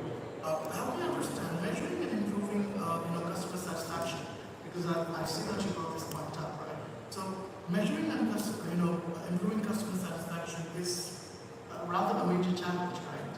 It is. So what key metrics should banks take, to track and how can they use customer insights to refine banking services? Of course, like Musa brought up the supermarket example that is, helpful and at the same time scary for somebody like me, but help you understand how can they measure and track and use to progress the same. The voice of the customer is very key. Now, we are putting in strategies to ensure that we have enhanced market experience. But are you hearing from the customers, feedback from the customers, what they are saying on the ground? So, customer feedback is very key. Now, so you need to have a structured approach to surveys or to customer feedback. And that is the kind of metrics we put in place. So the first one will be the Net Promoter Score. That measures the customer loyalty and if customers will recommend you to other people. And then we have the CSAT, the Customer Satisfaction Score. That measures the level of satisfaction of your customers. And then the CES, which is the Customer Effort Score, which actually measures how easy it is for customers to do business banking on your platforms. So that's the customer effort, the effort that it takes them to interact with your channels. Then there is the mobile app ratings, which allows customers to actually tell you how satisfied they are using your mobile app, for example. But all these can be structured now using a simple QR code in your branches, so that's real time. As soon as the customer walks into any of your branches to do a transaction, they are able to rate you, and the rating has all the metrics there. So they ask you about loyalty, NPS, they ask you about satisfaction, they ask you about your efforts. Same thing is also done on our digital platforms. So there's a push notification that is triggered to you once you use the app, for example, which asks you how satisfied were you using our app or how easy was it. So at all our touch points, we try to put in some feedback mechanisms to hear from our customers, and that's very key. But one thing hearing from them, and another thing is using the information that we derive from these surveys. So I'm talking about qualitative feedback. So the quantitative feedback will be the metrics, the scores. If you are getting a plus 70 for an NPS, you're getting a CSAT of 80%, that's fine. But the most important part is what the qualitative feedback that you derive from these surveys. Now, how do you use this feedback for how do you call it, iterative? How do you iterate the feedback? You understand? For continuous improvement, for process engineering, and like we've heard, data analytics can help us do that. AI can help us for predictive analysis, to be able to predict the customer's needs, to be able to, for sentiment analysis as well, and also for personalization purposes. So we do all these surveys to get the customer to speak, so that the voice of the customer is very key. Like I said, we don't really dwell much on the score that the quantitative feedback, and the qualitative feedback that will help us improve, our services. Thank you, Miranda. Okay, now, before I move on to the last question, help me understand omnichannel banking, which is becoming a necessity, of course. How can banks ensure seamless integration between physical branches, right, mobile apps, online presence, like online platforms, and yet to maintain a personalized service? Omnichannel banking, basically, we look at how we provide the customer with that seamless banking service. So, for example, a customer who is using a mobile app as well as internet banking, can they start on a transaction on the mobile app and complete it on the internet banking? If they are going to the branch, if it is something to do with, let's say, you want to get a service rendered at the branch, can you do it on the mobile app? Book an appointment. By the time you arrive, all the things that you need, someone is waiting for you because you have a booking system where it is integrated into the mobile app or your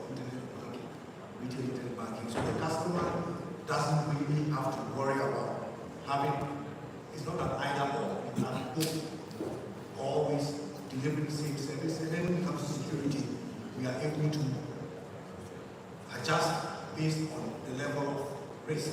So for example, if you're using a mobile app, we know how people like to save passwords, and also even the size of the term is this.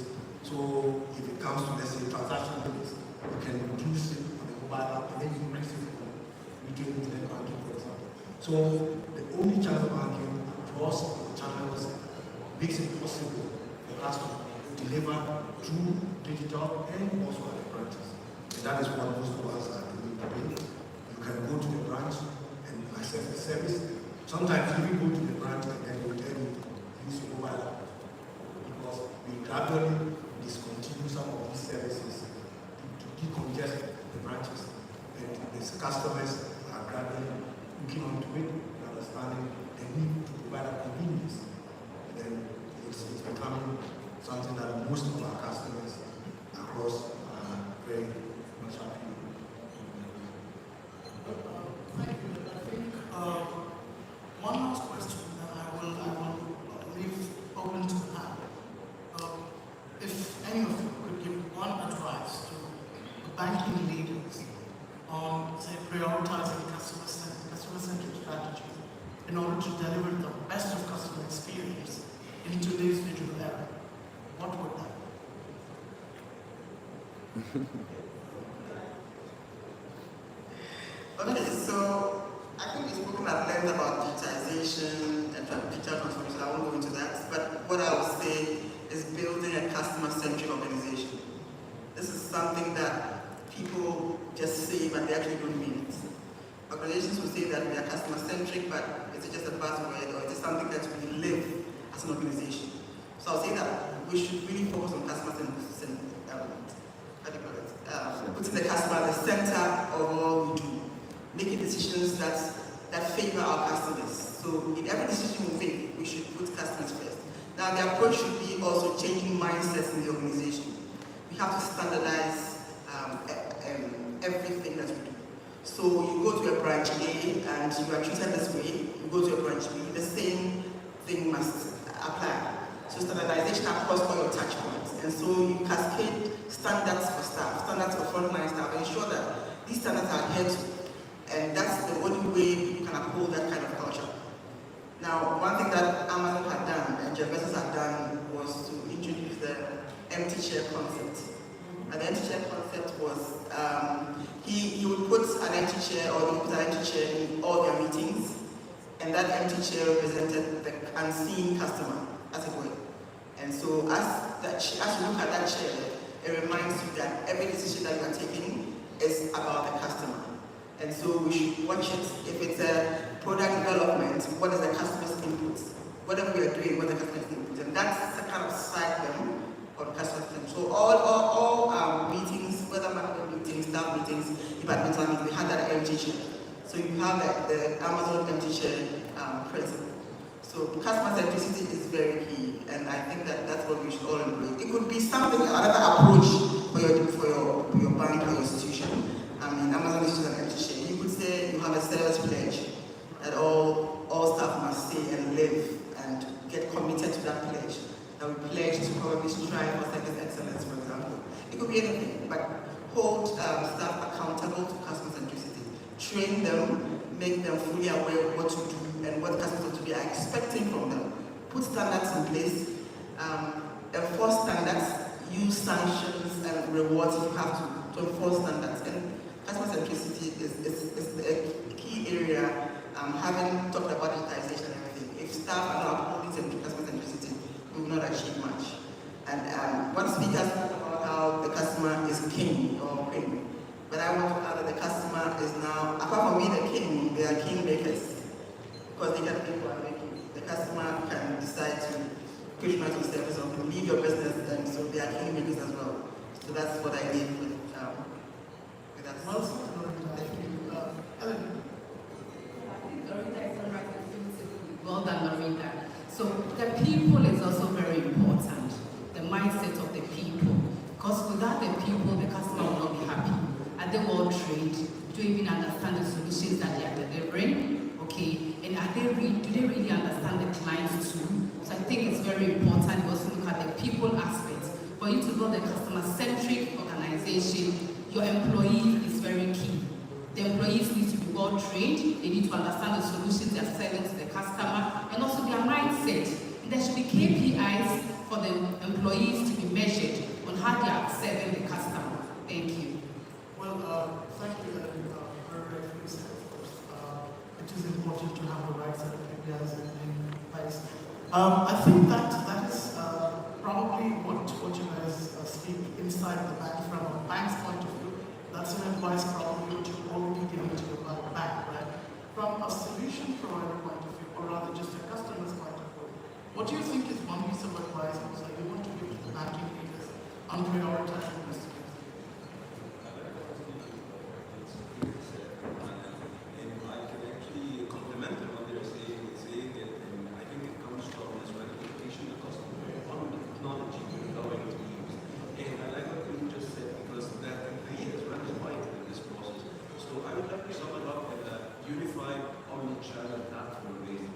This platform that can help you to go to the customers and delight the customers and focus to them with the products, with the releases, with hyper-personalized experience.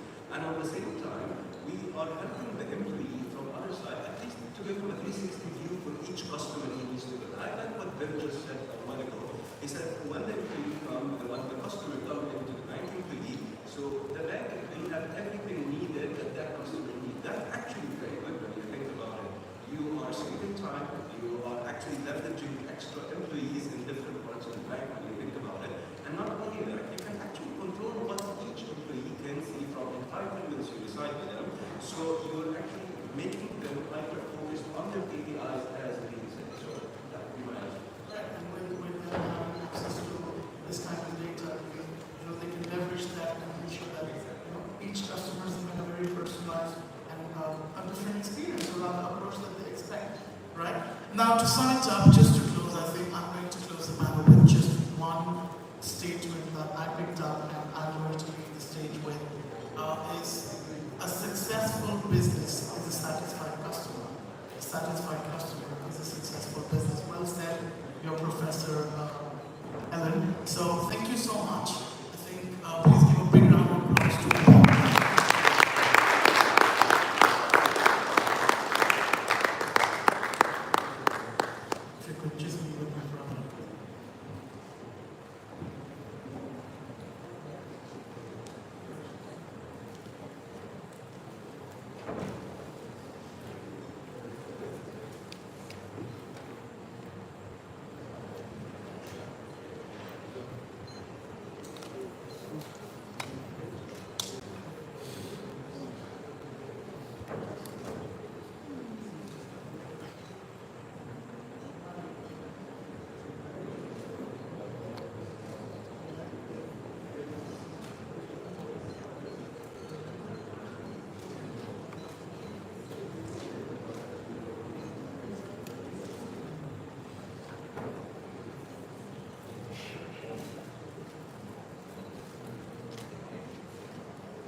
All right. You know what? Let's give ourselves a round of applause. Yes, I think we need it. We have done very, very, very well, exceptionally well. Because guess what? We've still got more for you. Just that's why, clap for yourselves again. Oh, There's a quote that I heard last year. I can't remember the exact description of it, but it said something to the effect of nothing comfortable is easy. Something like that. And the whole point is getting knowledge is not comfortable. So push through, guys, push through. And you've done exceptionally well because the room is still full. And so I really, really, really, on behalf of the organizers and on behalf of myself, would like to appreciate all of you for hanging in there, for still smiling, for still looking awesome. Thank you so much. Let's smile. Okay, so, Daphne, are you in the house? Let me see your hands. Okay. So you are up to speak. And let's give him a round of applause as he's coming, looking surprised as he wasn't expecting to speak anymore. But what I am going to ask you to do, and bear with me, is I'm going to ask the remaining speakers to try and compress their presentations so that you can get the benefit of an alert audience. So it is up to you how much you want to compress it by. If you can do it in, I won't dictate the time except to say compress. Thank you.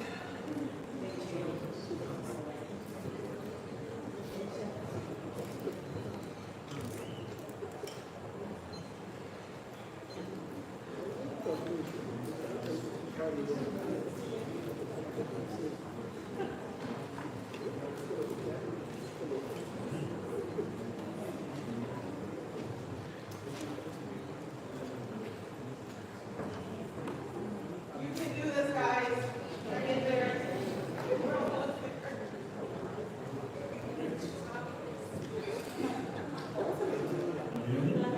Yes. Good afternoon, everybody. My name is Damian Barry, as you can see here. I look after the sales business in Africa for HID. With me, as you can see on the screen, is my colleague Joseph Ngoro, based in Kenya, and he also looks after the West East African territories. We're also supported by a number of local partners across East, West, and Southern Africa. So again, thank you for having me today. I always love enjoying coming to Accra as a Nigerian. It's my second home. And the hospitality, I will say, is compared to nowhere else that you receive in Ghana, especially right from the inception at the airport. It's always a welcoming place. So let me give you a brief introduction into the company that I represent, which is HID. A number of people were asking us, who is HID, what HID does. HID Global is a leader in access solutions. When you're talking about access, whether it's physical or logical, we really corner the market, especially with our PACs or physical access security. These guys pretty much run the world, but the department that I represent mostly caters to financial institutions, just like yourselves.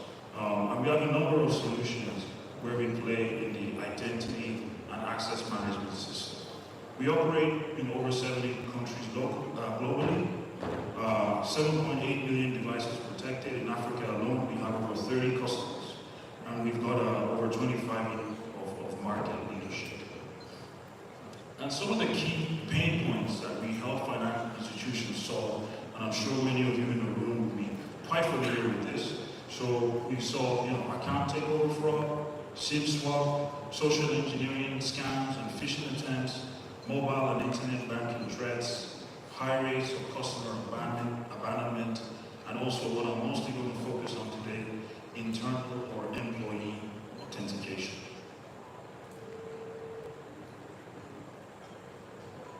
Is this working? So, what am I going to speak about today? I won't take too much of your time, is amidst strong regulatory compliance, a case for enterprise, or shall I say, internal staff authentication. How you can balance security and usability with the help of ID. So, how is regulatory compliance making a case for enterprise and internal authentication?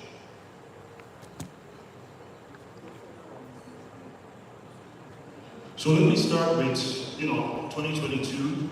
We're talking about the aftermath of COVID. There's obviously an increase in online dealings. There is,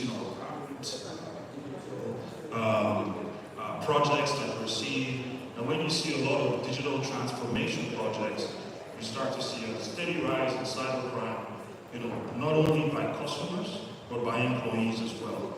So we looked at a report from PwC, who did a survey, a global economic crime survey in 2022 for fraud. And we realized that 40% of organizations, around the COVID time and just after it, had experienced digital platform fraud. Now, if you go to the bars that you see here, what are the outcomes as a result of platform fraud? You can see 53% talks about operational disruption, also increased incidents, regulatory fines, of course, we're all quite familiar with that, financial losses, and a need to go out in the market for new tech. Nothing new, right? You get digital, it leads to increasing fraud.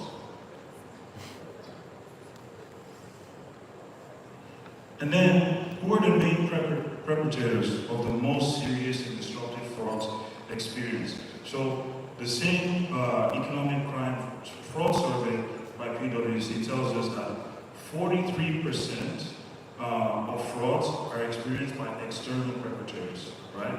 31% are done by internal perpetrators. And the kind of strange thing here we see is that collusion between both internal, meaning your staff, and external actors accounts for about 26%, and I know that recently that is actually increasing. And then that brought us to the point of, okay, thinking ahead from 2022, let's look at the next 5 years, right? Now we're in 2025. What are the top 5 challenges that PwC responding to the survey saw for financial institutions over the next 5 years? And that's where we now start getting to the likes of regulatory compliance. Like I said, where you have a ramp up in digital transformation, of course, you need to rein it in, right? Regulatory compliance comes in for customers and employees alike. The focus is going to be on new technologies, also attracting new customers as well. But really what I want to funnel down into is the regulatory compliance aspect of our presentation. And then what are the areas most impacted by regulatory changes? So what are we seeing? According to PwC, the areas most impacted, you can see 43% looking at a huge data privacy and cybersecurity. AML is quite up there as well. Digital identity authentication is quite up there. And enhanced accountability across financial institutions. And then finally, factors having the greatest impact in terms of regulatory compliance in shaping cybersecurity strategies. PwC tells us number 1 with 46% is cybersecurity and data privacy regulations. Also, increasing complexity of cyber threats. Of course, with the introduction of AI, we're seeing more and more of that. There's obviously a huge concern over data privacy, human vulnerabilities, which speaks to the internal attacks. And finally, the solution that we're being pointed towards is the introduction of MFA on internal applications. And some of the reports out there, some of the regulations, PCI, ISO, the NIST regulations talks about this as well. Which then brings me to the next part.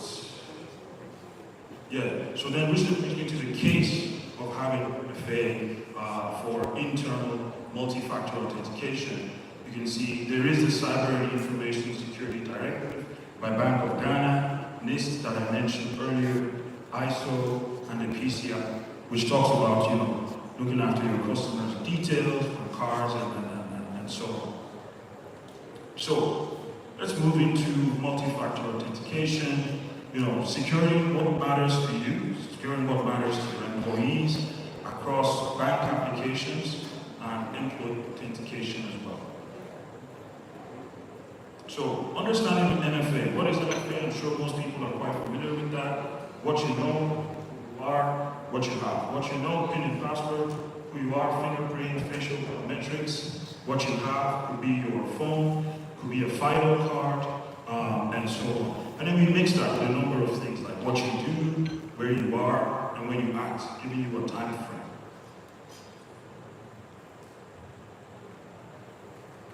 So let's propose a solution that puts together multi-factor authentication, that speaks to regulatory compliance, some of the PCI, ISO that we mentioned, and then offers you quite a range of what I would call multi-factor authentication across bank applications. So, introducing our HID digital persona solution. This is available for quite a diverse range of users, be it your employees, be it your customers, or partners or vendors who are gaining access into your own applications. Comes with quite a number of integration options, and here you can see the flexible integration point, Federation IP, IDP, API, Password Manager, Windows, Linux, Logmark, and this is quite able to authenticate quite a diverse range of systems, be it web, cloud, mobile, databases, VPN, and so on, core banking systems. And the challenges that we see in the market, like I said, employee authentication accountability, right? Enhanced security against internal and external fraud, where we talk about collusion. And finally, as the regulation speaks to, 2FA authentication for employee access to internal applications. So let's look at some use cases for our digital persona solution. I won't spend too long on these. First of all, Windows, Linux, Office 365 authentication, Entra ID authentication, we do it as well. Case 2, web single sign-on, on log-on, on authentication. We're also doing privileged access management system authentication with digital persona. These are all out-of-the-box pre-integrations. And then this is a privileged access management journey. Bank employee attempts to log into the PAM, they enter the username and password, will be prompted to enter a soft token, which is generated by digital persona, and then they input the soft token, they are simply verified. And then lastly, core banking use case, quite a major thing at the moment. Core banking login and transaction signing. We've got an out-of-the-box integration with one of the vendors out there, which is Temenos. We hope to complete an integration with Infosys by the end of March. And we're still, working with what we can do with Oracle. But again, looking at the journey of core banking login for the employee, individual attempts to log into a core banking application, they need to generate an OTP or use fingerprint biometrics. The solution is quite flexible in the authentication factors that you will be provided with, and then simply put, he or she will be verified once they input the correct authentication factors that's generated.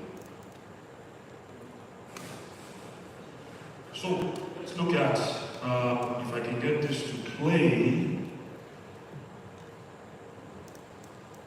It's not going to play. Okay, it's not going to play. But anyway, this is the type of integration that we built with Temenos. Here you can see the Temenos screen. If we have perhaps a personal demo at some stage, I can show you in real time. Individual will put in the username and password, will be prompted to put an OTP, and straight through an API integration that we built, they'll be able to log into a core banking system. And then again, we've also done a fingerprint as well, which they can use to log into the system.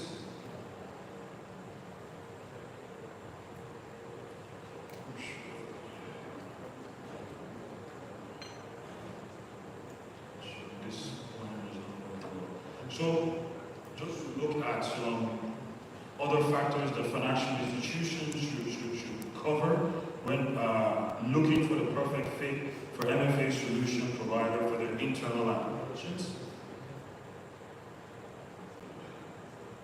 So ease of use, obviously very straightforward, having that different range of authentication factors, being able to move seamlessly across different applications.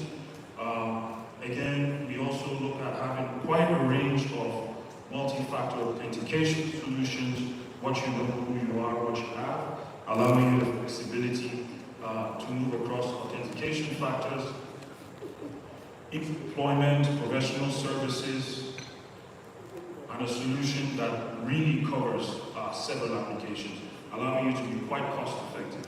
Because if you can, limit down the number of authentication providers you have, with digital persona, you can have one license that authenticates across several applications, right? So covering several applications with HID digital persona.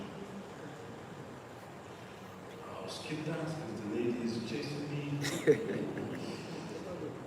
Okay, and then finally, finding a vendor that allows you to balance functionality, security, and usability with their solutions. That's what we're looking to do with, why we made a place for regulatory compliance, authentication on internal applications, core banking system, and some of the other applications that I went through with digital persona solution. That's it for me. On behalf of HID and myself, thank you for having me here today. And as we all go our separate ways, I pray God be with us. Thank you so much.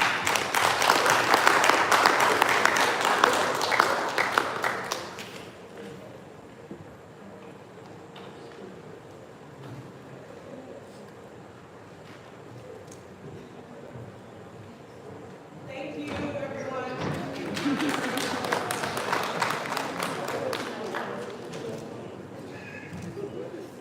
But you do have a booth outside, so anybody who has questions can reach out to you. All right, so here are a couple things to note in terms of how we are going to further compress the time so that everybody gets to leave here soon. We will skip the coffee break. And I trust everybody is still full from lunch. So we'll skip that, and that will save us about 20 minutes. Then we have just a few more speakers, 3 to be exact. Each will take about 10 minutes instead of the regular time. And then we will close with the much awaited Innovation and Excellence Awards. So we're just gonna zip through the rest of the presentations. I would like to ask Alex, who is the Chief Technology Officer for EITBS Limited, to come up and give us his presentation. Alex,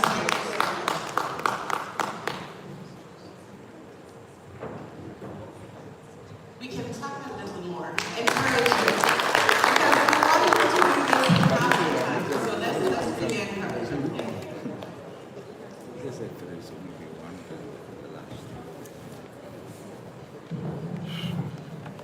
It's almost like so. All right, we've had lunch, but we still have a bit of time to go. So I'm going to be very brief with my presentation as prepared.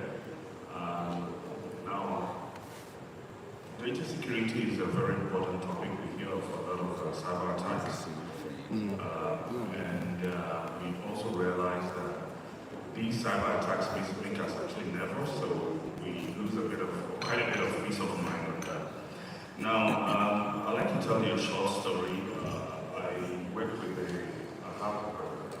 customer that I used to visit, and kind of around mid-2018, I went to see this customer and had a very good conversation with the customer actually. So I went with very high hopes. And after our discussion, he told me, yes, your discussion is really, really nice. I like the topics you talked about.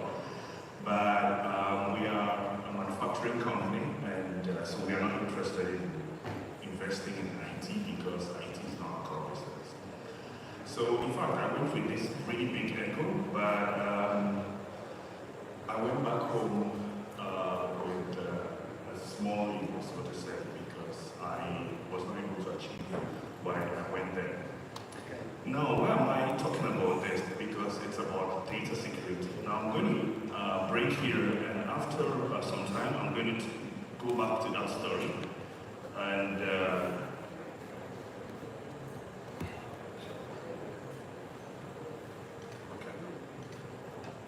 I'm going to go back to that story and actually tell you the end of that story, because I think that's how it relates to cyber. It relates to data security. So I think you've heard quite a lot about these metrics here, but one or two things I want to know is the fact that only 1 in 10 organizations are able to recover their data after an attack. That's number one. Number two is that 20% of company data might stay unrecoverable. So just imagine this 20% is probably your core banking data, or data which is very sensitive or needed by a regulator, so you're in trouble. So, of course, we've talked about most of these challenges, data which is all over the place, which is making it difficult for you to actually check and make sure you have a hand over your data. But also, you know, the cyber attackers, the bad guys are becoming very smart. Attacks are becoming very sophisticated. They're all around the place, from through the cloud, through your data center, through your employees. So what we think is that security, having security controls alone is not the 100% solution, because security controls are there, but you know, somebody can come and just open the door. Most of us live in a house which has walls. We have a gate in front of it. We have maybe a barbed wire, right? We have sometimes even cameras. But the moment we leave the gates ajar, we actually allow people to get in, and that's where we can be vulnerable. So why is the data security such an important topic? Of course, because of the complexity of the threats we see today, because of the fact that data breaches can cost us a lot, it can cost us our data, it can cost us reputational damage. Recently we heard about the situation or the issue with the CG, which cost about $500 million. You see this story? That was revenue that we lost in that particular time. Well, I mean, ECG has a very interesting position. I mean, ECG is not a bank, and ECG is a one which the only company actually provides electricity. So you cannot run away from them. I mean, if you go to be a bank, people will probably start thinking, hey, no, this might take this one, might be safe, causing them actually to move banks, right? So data security is definitely a topic that we need to look at. Now, this is a slide that a couple of figures that I took actually out of the BUG report from 2023 on fraud. And you can see that, in the report they talk about cyber email fraud. Now, when you compare the values from 2022 to 2023, you see that there's a really strong increase in cyber email fraud. And actually, what remains is business email compromise, or someone actually using your email to behave as if it's you and actually trying to extract money from that. Now, the second picture, which is figure 2, tells us about the counts, which is actually staggering. So in 2020, they had about maybe kind of around 50, and then in 2023, they had close to 4, and a bit more than 400. So we can see that this is an increase, right? Now, we are not really sure whether this is probably the right figure, right? Maybe this is what was reported, because not everything is reported. So we need to live with it. But I think this already gives us an idea of, you know, the situation, right? Even if it's not the 100% picture. So email fraud is one of the attack vectors, and we will always see that one of the biggest attack vectors, as you can see from here. This is a slide that I took from a company called Coverware, which is a company that does actually managed SOC services. So here we see email phishing is also one of the prevalent ways of attacking employees as well as the people. So it means that we need to really look at this email as a threat that needs to be really taken care of. It's even in front of software vulnerabilities. So I mean, how many of you have a solution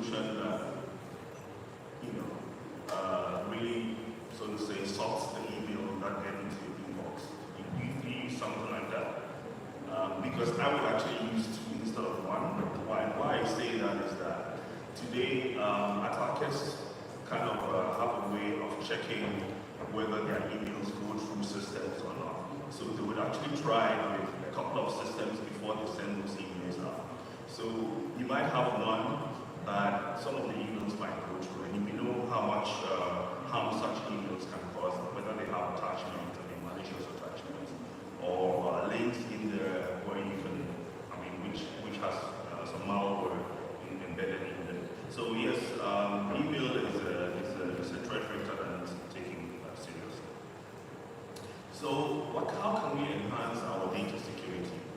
I think we've heard quite a lot about this. The first one, implementing strong policies and frameworks. We have the DUT framework. Most of us also work with ISOs, the ISO 27001, as well as the NIST frameworks. But I think for me, what is very important is not only to try to fulfill or have those certifications, but to go above and beyond that. So it's kind of like the difference between, a job which is done as in comparison to a job which is well done or excellently done, right? What I talk about that is that we've seen companies which are ISO certified, they have all these certifications, but they're still on attack, right? There's always a percentage possibility that you'll be attacked. But what I'm saying is that having those certifications are not actually making you immune to attacks. So it means that we need to go a bit beyond just ticking the boxes, having the security controls in place. Also, one of the security controls I think it's very important to use is encryption. They always say that they always say that encryption is kind of complex to implement, but I think it's important, especially when it comes to your sensitive data. So even if you don't implement it across the board, look at implementing it with your sensitive data, because usually when you attack, actually that's what's the target. Preparing the incident response plan is very important. We had a lot about investing in employees in combination with training, conducting regular audits, but one of the controls, even if it's not directly a security control, that I want to talk about is having a secure backup platform, because it's a fail-safe solution for you. What I mean by that is that I'm going to go back now to the story that I started. So after speaking to this customer, and this customer started sending me home and telling me, no, I'm not interested in that. 3 years fast forward down the lane, the customer calls me and says, hey, look, Alex, I want to see you in my office. So I go and see him in his office, and he tells me, look, I had a ransomware attack and some of my data is gone. So again, we come back to the topic of data security. So of course, we needed to find a solution for him that fits his budget, and that would actually help him to be able to run. And that's why data security is, because if he had his data, he could actually just roll it down. It might probably take him maybe half a day, or whatever to roll the data back, but at least he has his data, right? So having a secure, cyber resilient backup platform is very important. And there are about 5, 6 features that are very important to be able to have a resilient platform, a resilient data platform. And it starts actually with the fact that you have to have hardware which is resilient. So restrict access to for anyone who actually wants to attempt to access it. It should be built on an OS which is hardened, so very solid. All the stuff that is not even taken out, only the stuff that you need. So you can talk about things like on Linux, the OS has to be locked down, and then also containerization, so being able to have your data sitting in different silos. So even if part of that silo is attacked, you still have the other available. Using immutable storage, so storage which cannot be deleted or tampered with, and then also having a lockdown on your compliance clock. So what usually happens is that when you are attacked today, hackers try to find out where your data backup is, and one of the things they do is actually clear it so that they can put a lot of pressure on you to be able to pay the ransom, right? So what do? They change the clock So let's say you have a backup which is supposed to expire next year, and change the clock to next year. So your system automatically gets confused and deletes your backup. So your backup is gone, and then you put pressure on you. So you need to actually also look at systems which does not allow those clocks to be tampered with, right? And then do things like malware scanning, anomaly detection. So looking at what the data was the last time you touched it when you backed it up, but also how it is when you're backing it up. So these are some of the things you need to think about when you're looking for a cyber resilient backup solution, because that's actually what is going to protect us in the future. So actually, I think again, this brings me actually to the end of my presentation. But maybe before we go, one more slide. Ransomware payment is going down. And why is it going down? Because customers are investing more into security. End users are investing more into security. And they are also using backup solutions. And so there's, it's just a matter of days that you can restore your data. You have to be interested in something you can restore it. So instead of paying ransom, you rather restore your data. And that's how you get around the ransom payment. So these are about 4 topics, four tips that one has to do to be prepared for such events.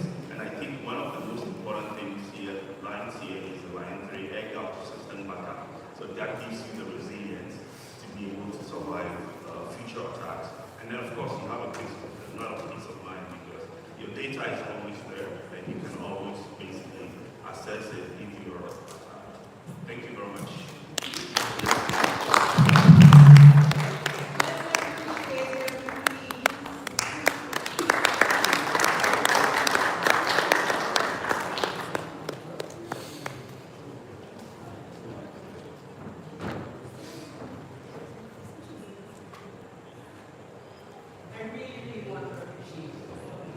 Let's just give him an extra round of applause. Because it is not easy sometimes when you have planned and you have cut your presentation according to the time that was given, and somebody comes and says chop it in half. So I really appreciate you even making the effort. Thank you so much.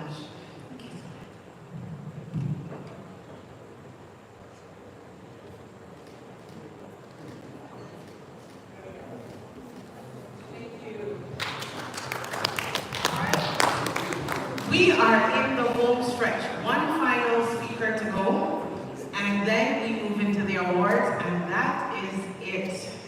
So clap for yourselves one more time. Honestly, if I was a millionaire, I will be one day. But if I was, I would give everybody something. Just to appreciate you. Thank you for hanging in there. So, Mohammed, wherever you are, I can't see you, but maybe by like the 20th, 21st edition. I'll try and get there. And then if you come back, we'll talk. So let me just bring up or ask to come up William Ganso Abiel, Country Head, Consumer Products, Ghana.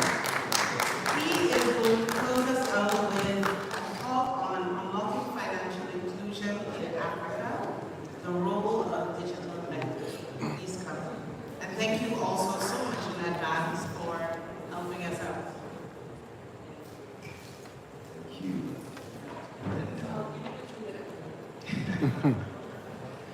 All right, good evening. I don't know whose job is difficult, whether it's the speaker or the moderator or the audience, but can we please put it together for ourselves? Okay, so let me share this story with you as I do this, because this is my conviction.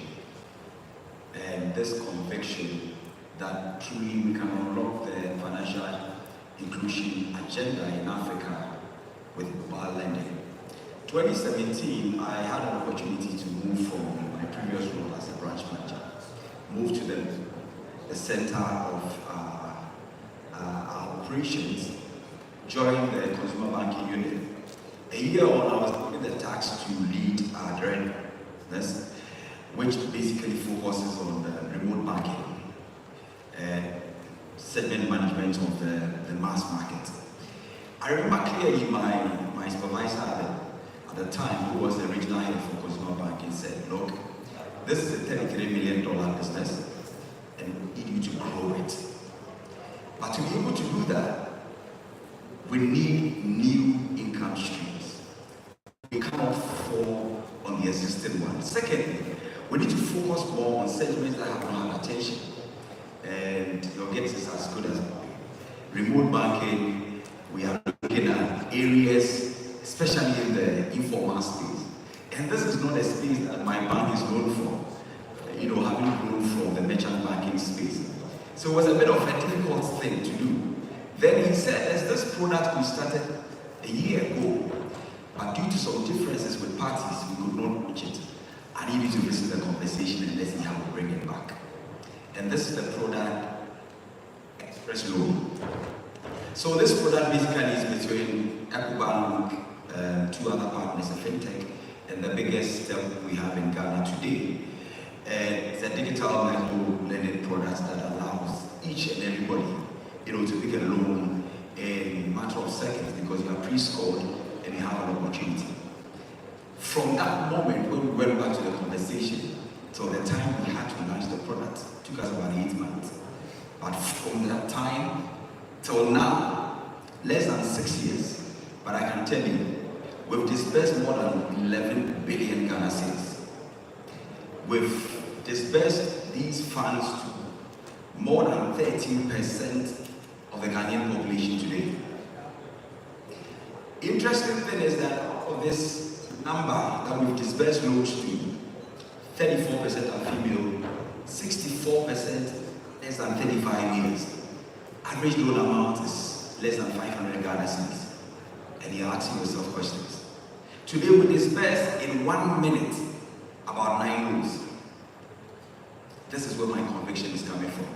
That truly, we can use mobile lending to unlock financial inclusion. Financial inclusion really looks at two things. How do we make financial services accessible and affordable to everyone, irrespective of where you are, especially within the underserved population? And it's quite an interesting journey. You've seen this report and you've seen these numbers, so I only need to just run through them, but just a second or two for you to just glance through. This report is from the GSA report, and I'm sure some of you have seen it already, but just take some few seconds and just go through them. And this is the power of mobile money today. Just to share a few things with you, Africa's population over the last 10 years has grown by close to 23%, from 1.13 billion to 1 billion today. Interestingly, if you look at the growth of mobile money market within the same period, it's not in the 20s, it's not in the 30s, above 100. It's quite interesting. I'm sure you saw from the previous slide that this is the number of wallets around now, globally. And Africa has the highest number in there. So within the mobile money space, less than 300 million wallets in 2014, now we are over 1 billion across. And that is why I believe if we can give it a focus, truly we can unlock financial inclusion. Why haven't we been able to do this with the traditional banking space? Obvious reasons. Traditional banking demanded us to do things from a location. Today we don't do that because of the power of technology. The cost involved in doing that. How many more branches can we have to be able to serve people, especially in the rural areas? And the statistics giving to you about our express loan, it will interest you to know that 37% are people in the rural areas and they are having access to this loan. Most people could also have access to lending in the traditional way because of credit history, collateral and all that. Now, this is where the game changer is, mobile lending. I've already explained to you what digital lending is about. Let's go back to it. By the power of mobile technology, I always say this, that I don't need to be a prophet, but trust me, if I should do it right now, how many of us touched our phones first when we woke up today? I'll get more than 50% of everybody here raising their hand. But let's try it. Your phone was the first thing you picked up in the morning. That is where we are now. Because literally everything you would need today, they put it in the phone. If you are a faith person like me, your Bible is in there. Your alarm is in there, your radio is in there. What else? Your calendar is in there, organizer is in there. So everything you need has been put in the mobile phone. And that's what's important we give attention to. The mobile technology and how we can use that to drive financial inclusion. Why we do that? Because it's accessible, low cost, uses alternative data in storing. So the product we have today focuses on using information from your GSM, information from KYC, and of course your financial information to be able to score you. And amounts involved. Not too much to do, basically you can get that done. I want us to just look at how mobile lending can promote financial inclusion. And I'll look at three things. Number one, access to credit. As I said, we use alternative data. It's not a traditional cash flow coming through, going out. No. Alternative data, like where you are making your call from. And I always use this to tease people. If you're always making your call, please forgive me. If you're in Accra, you are making your calls from East Legon, Cantonment, we know that, yeah. But if you are making your call from, should I mention some names? Don't mention Kaswa. I didn't say that. I didn't say that. But obviously, when you make your call from, even gives an indication of who you are speaking with, tells us who you are and who you are connected. So a lot more data points are being paid to enrich the decision of lending, and that is what is making it more reliable even than the regular lending that we do. So and the point is this: it is instant. I told you that in 1 minute, 60 seconds, 9 loans are disbursed. I don't know how many of us, the banking partner we have here, will be able to do that with our regular banking system. 9 loans in 1 minute, just 60 seconds. Instantly, you have access to it.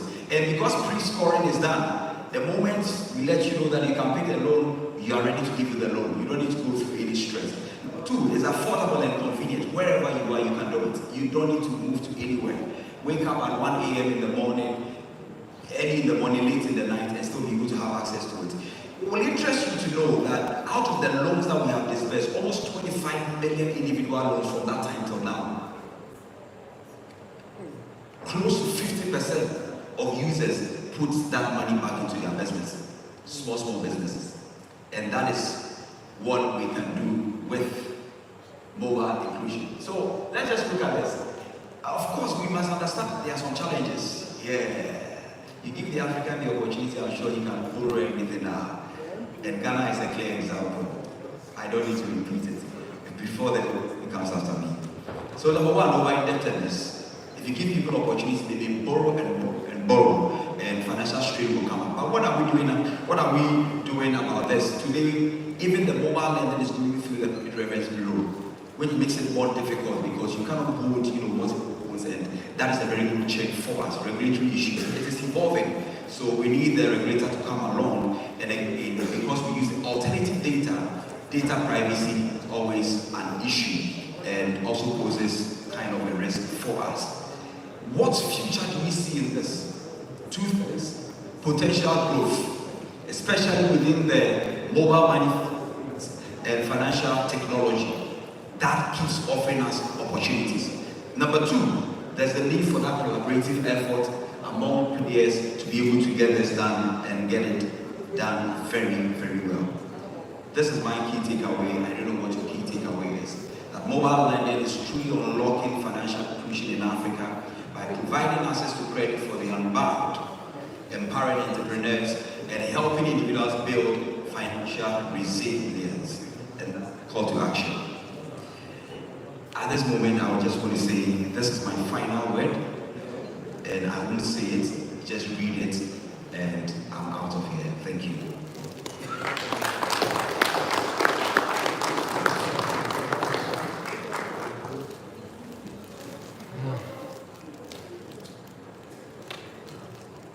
I hope I didn't wait 10 minutes.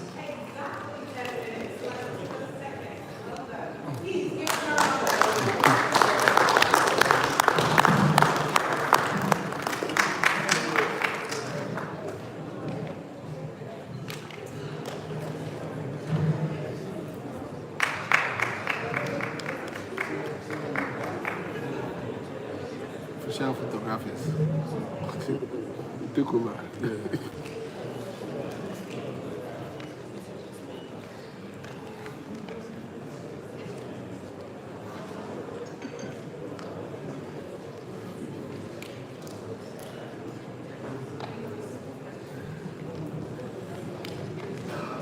Please let us give William a massive round of applause.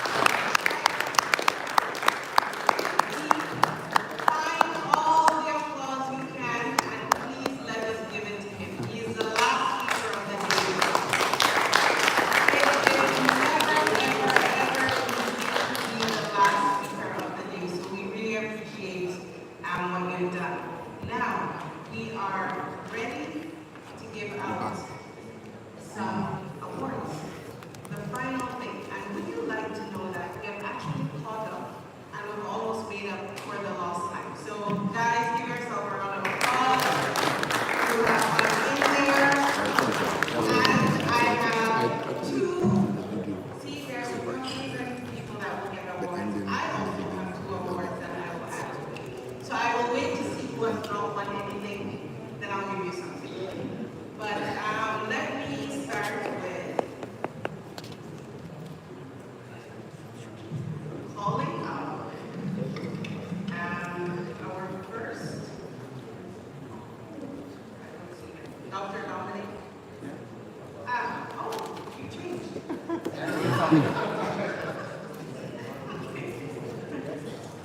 So Dr. Dominic Victory, we will be handing out the first 10 awards. And so, just to give you a quick background about these awards, we have been doing them for the last 10 years. And really, the goal behind it is to honor exemplary contributions from both individuals and organizations towards achieving sustainable growth in the banking sector. So, now we will be giving away the first 10 awards and hopefully the I think that they took a lot of official shots. We'll go on. So the first award is for excellence in cash management. And guys, find your clapping hands because I want you to celebrate. Everybody gets an award. The winner of that award is GT Bank.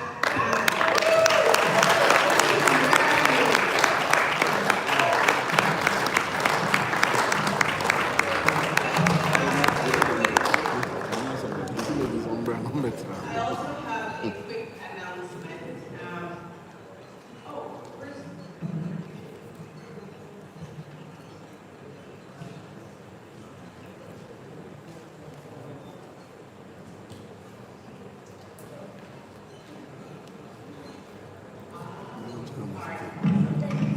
okay, so just a bit of background while you guys, in fact, I'll give you the updates when you're walking.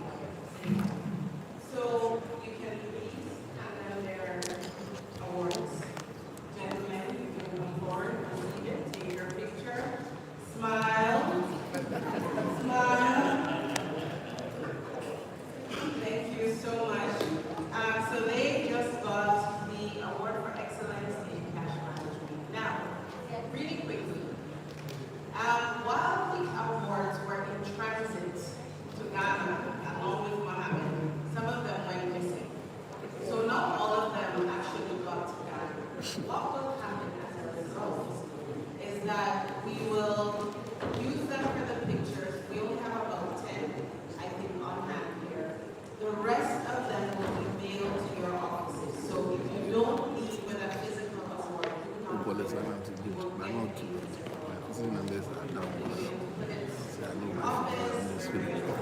all right, so next, the next award is for excellence in banking services. And this time around, we will ask you to call the winner. So the winner is FBN Ghana Limited.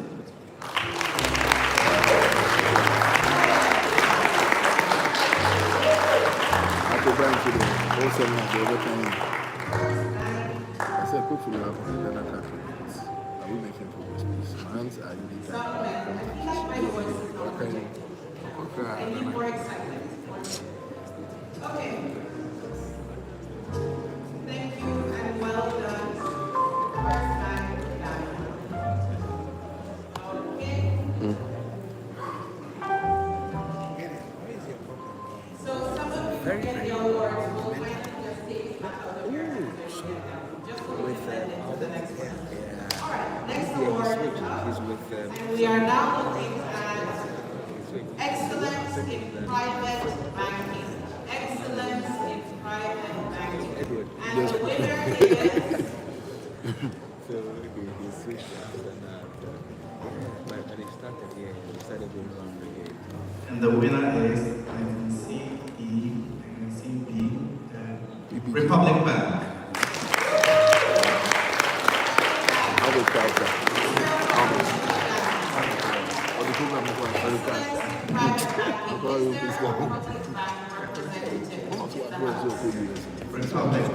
If there is one of these ways, so we know you're coming. If not, then we will accept the award on your behalf and move on to the next one. Republic Bank, anyone? No? Okay. All right, so we'll move on to the next award, which is excellence in commercial banking.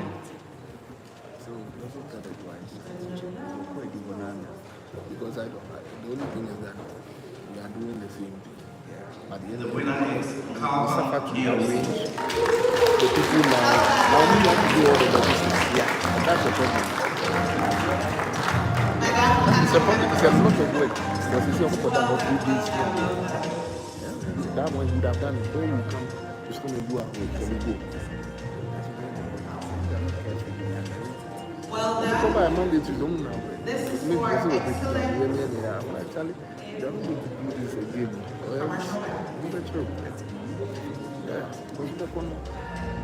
All right, thank you very much. The next award, and I'm going more quickly than my Googler, but anyway, the next award is for excellence in corporate banking. And the winner is... I know you are going, but the numbers, I'm not seeing.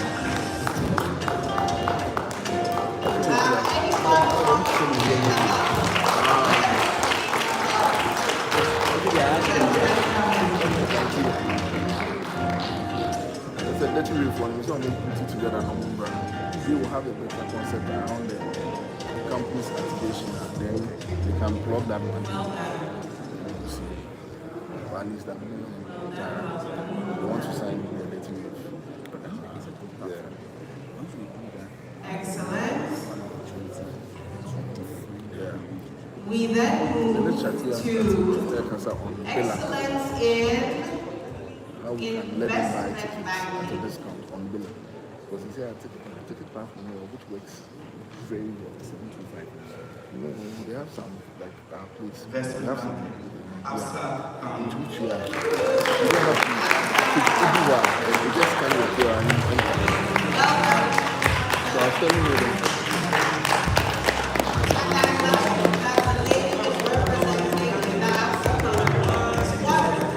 Way that when we use the billers, the people can pick the same information.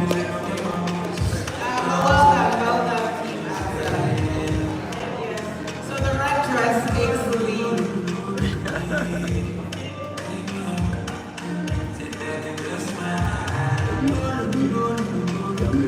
Very well done, team.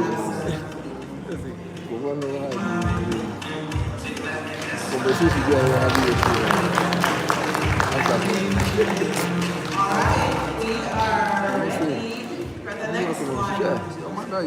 So the next award is for Digital Bank of the Year. We don't do that. Hey, I say me. It's a finance man. Wow. You want to go and pay it. First Atlantic Bank.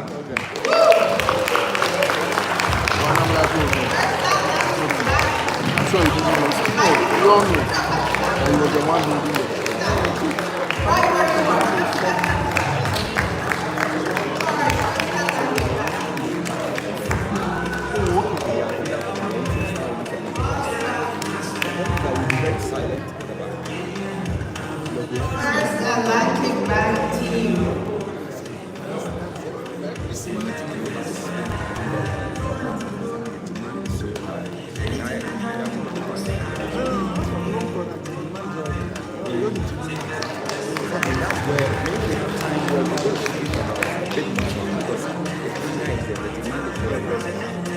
All right, the next award is for outstanding leadership in banking. So I stand here, I'm Big Bank. Stanbic Bank, where are you? Stanbic Bank. Why am I not seeing anybody that looks like they're coming from Stanbic Bank? Anyone from Stanbic Bank? Okay, looks like they are no longer here, so we will move on to the next award. And that is for excellence in customer experience. We believe if you get 10 requests, you will be able to satisfy Prudential, Prudential.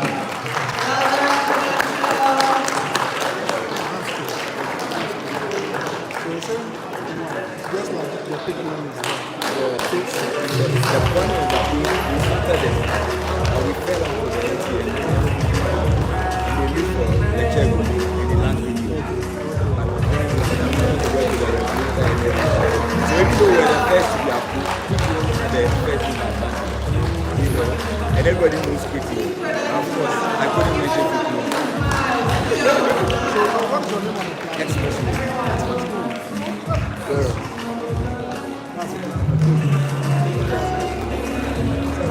That's the back just behind it is one, but of course there are bigger plans how to bring it to the space. Get out of this. Well done, Prudential Bank. Merci, sir. Merci beaucoup.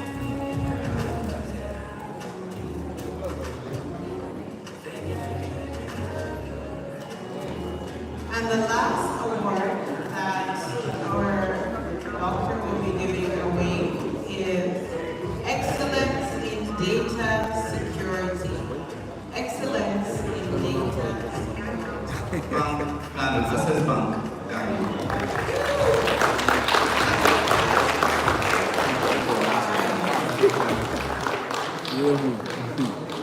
Access Bank.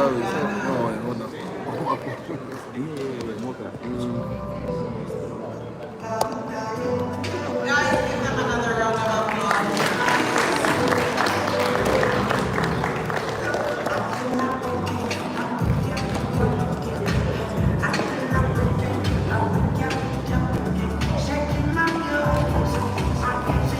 By the way, Mr. Even zoom this game.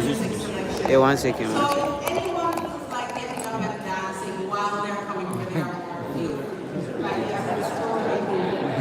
So thank you so much, Doc, and I would like to invite Peter, Director of Sales, ITSS, got it correctly, to come up and give the next 5 awards. So we will move on. The next award is Excellence in Mobile Financial Services. The winner is MTN Logo. MTN Logo. Is there anyone from MTN Logo? I don't know. I'm not seeing any yellow. MTN Momo, anyone? Okay, we accept and appreciate the award on your behalf. We will move on to the next one, which is just so you see the MTN logo. Next, excellence in trade finance. And the winner is Society of General Ghana.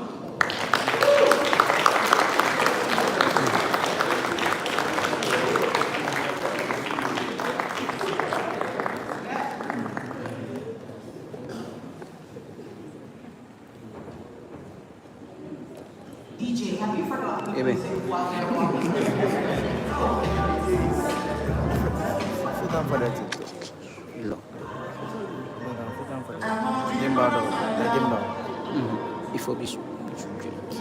Thank you very much.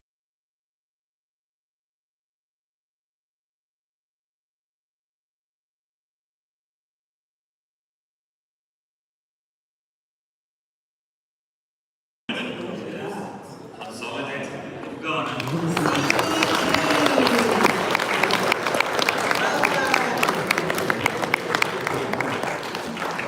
Mr. DJ, give us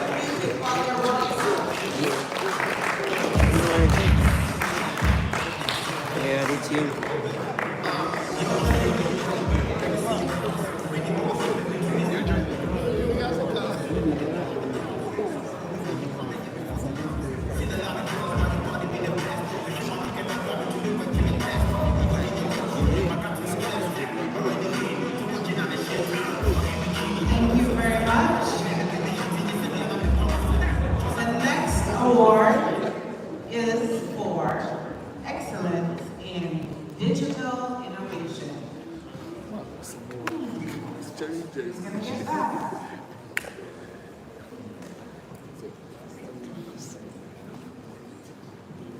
And the winner is First National Bank Ghana. Woo! First National Bank, Mr. DJ.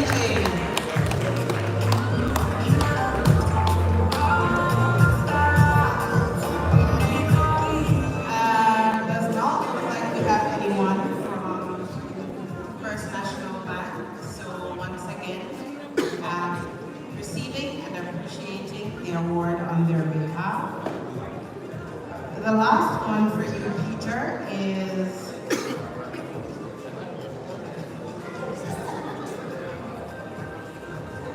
all right, excellence in consumer banking.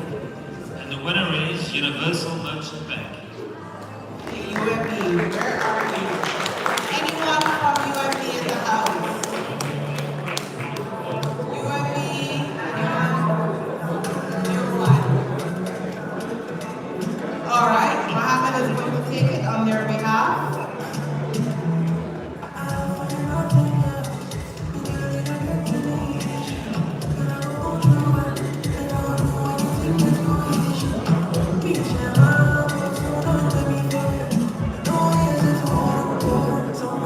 Peter, thank you so much. Thank you. I will now call on Shuranga. Did I get it right this time? Good, awesome. He will be giving away the next 10 awards. And so as he comes up, the next award that we're giving away is for excellence in retail banking.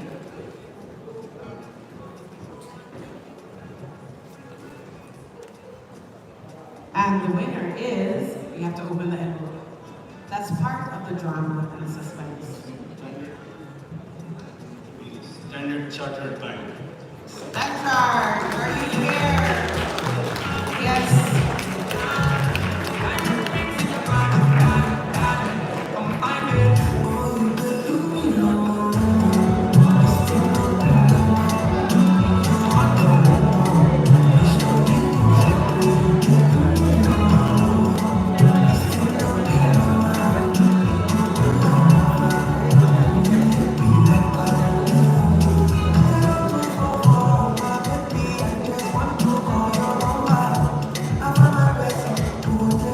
Well done, Sanchar. Thank you so much. That was excellence in retail banking. The next one that we have is excellence in SME banking. And the winner for that is... Any guesses?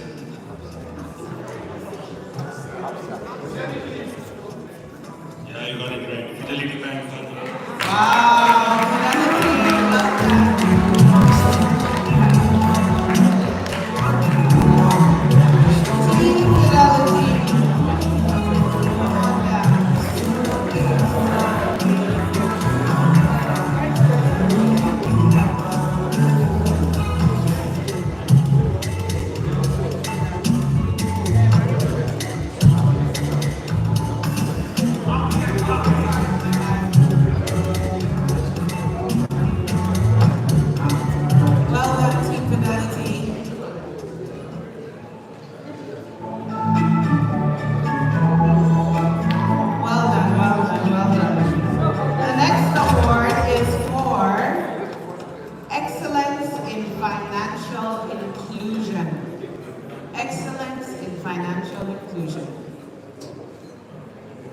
And the winner is GCB Bank.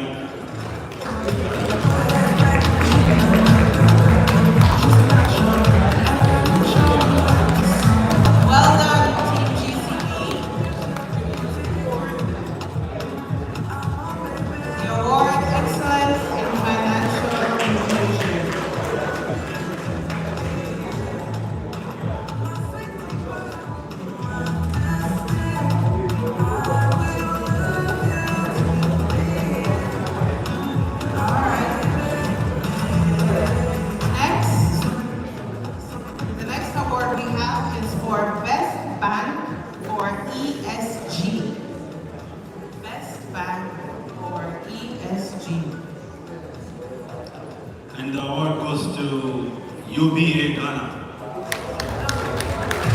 Well done.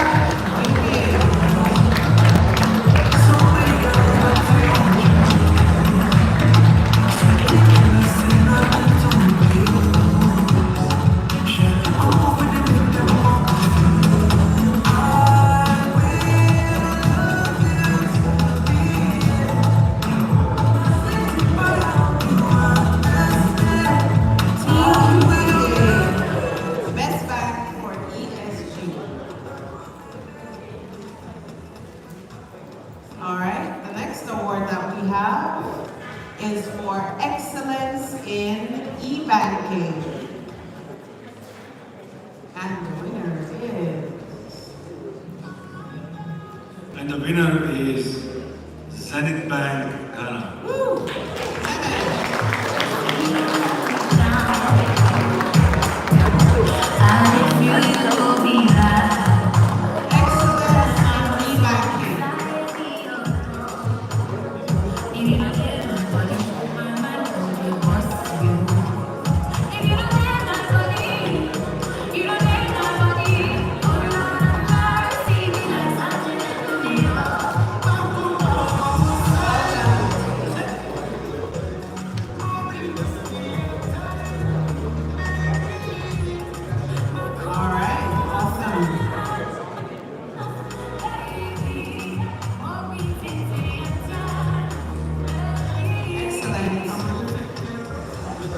We move on to the next award, which is for Best FinTech Solution Provider.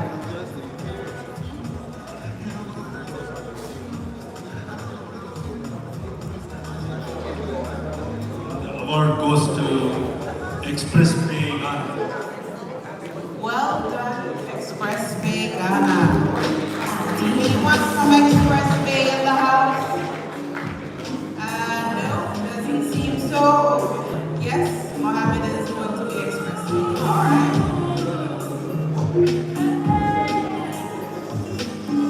Okay, so that was for Best FinTech Solution Provider. The next award is for Most Promising FinTech Startup of the Year.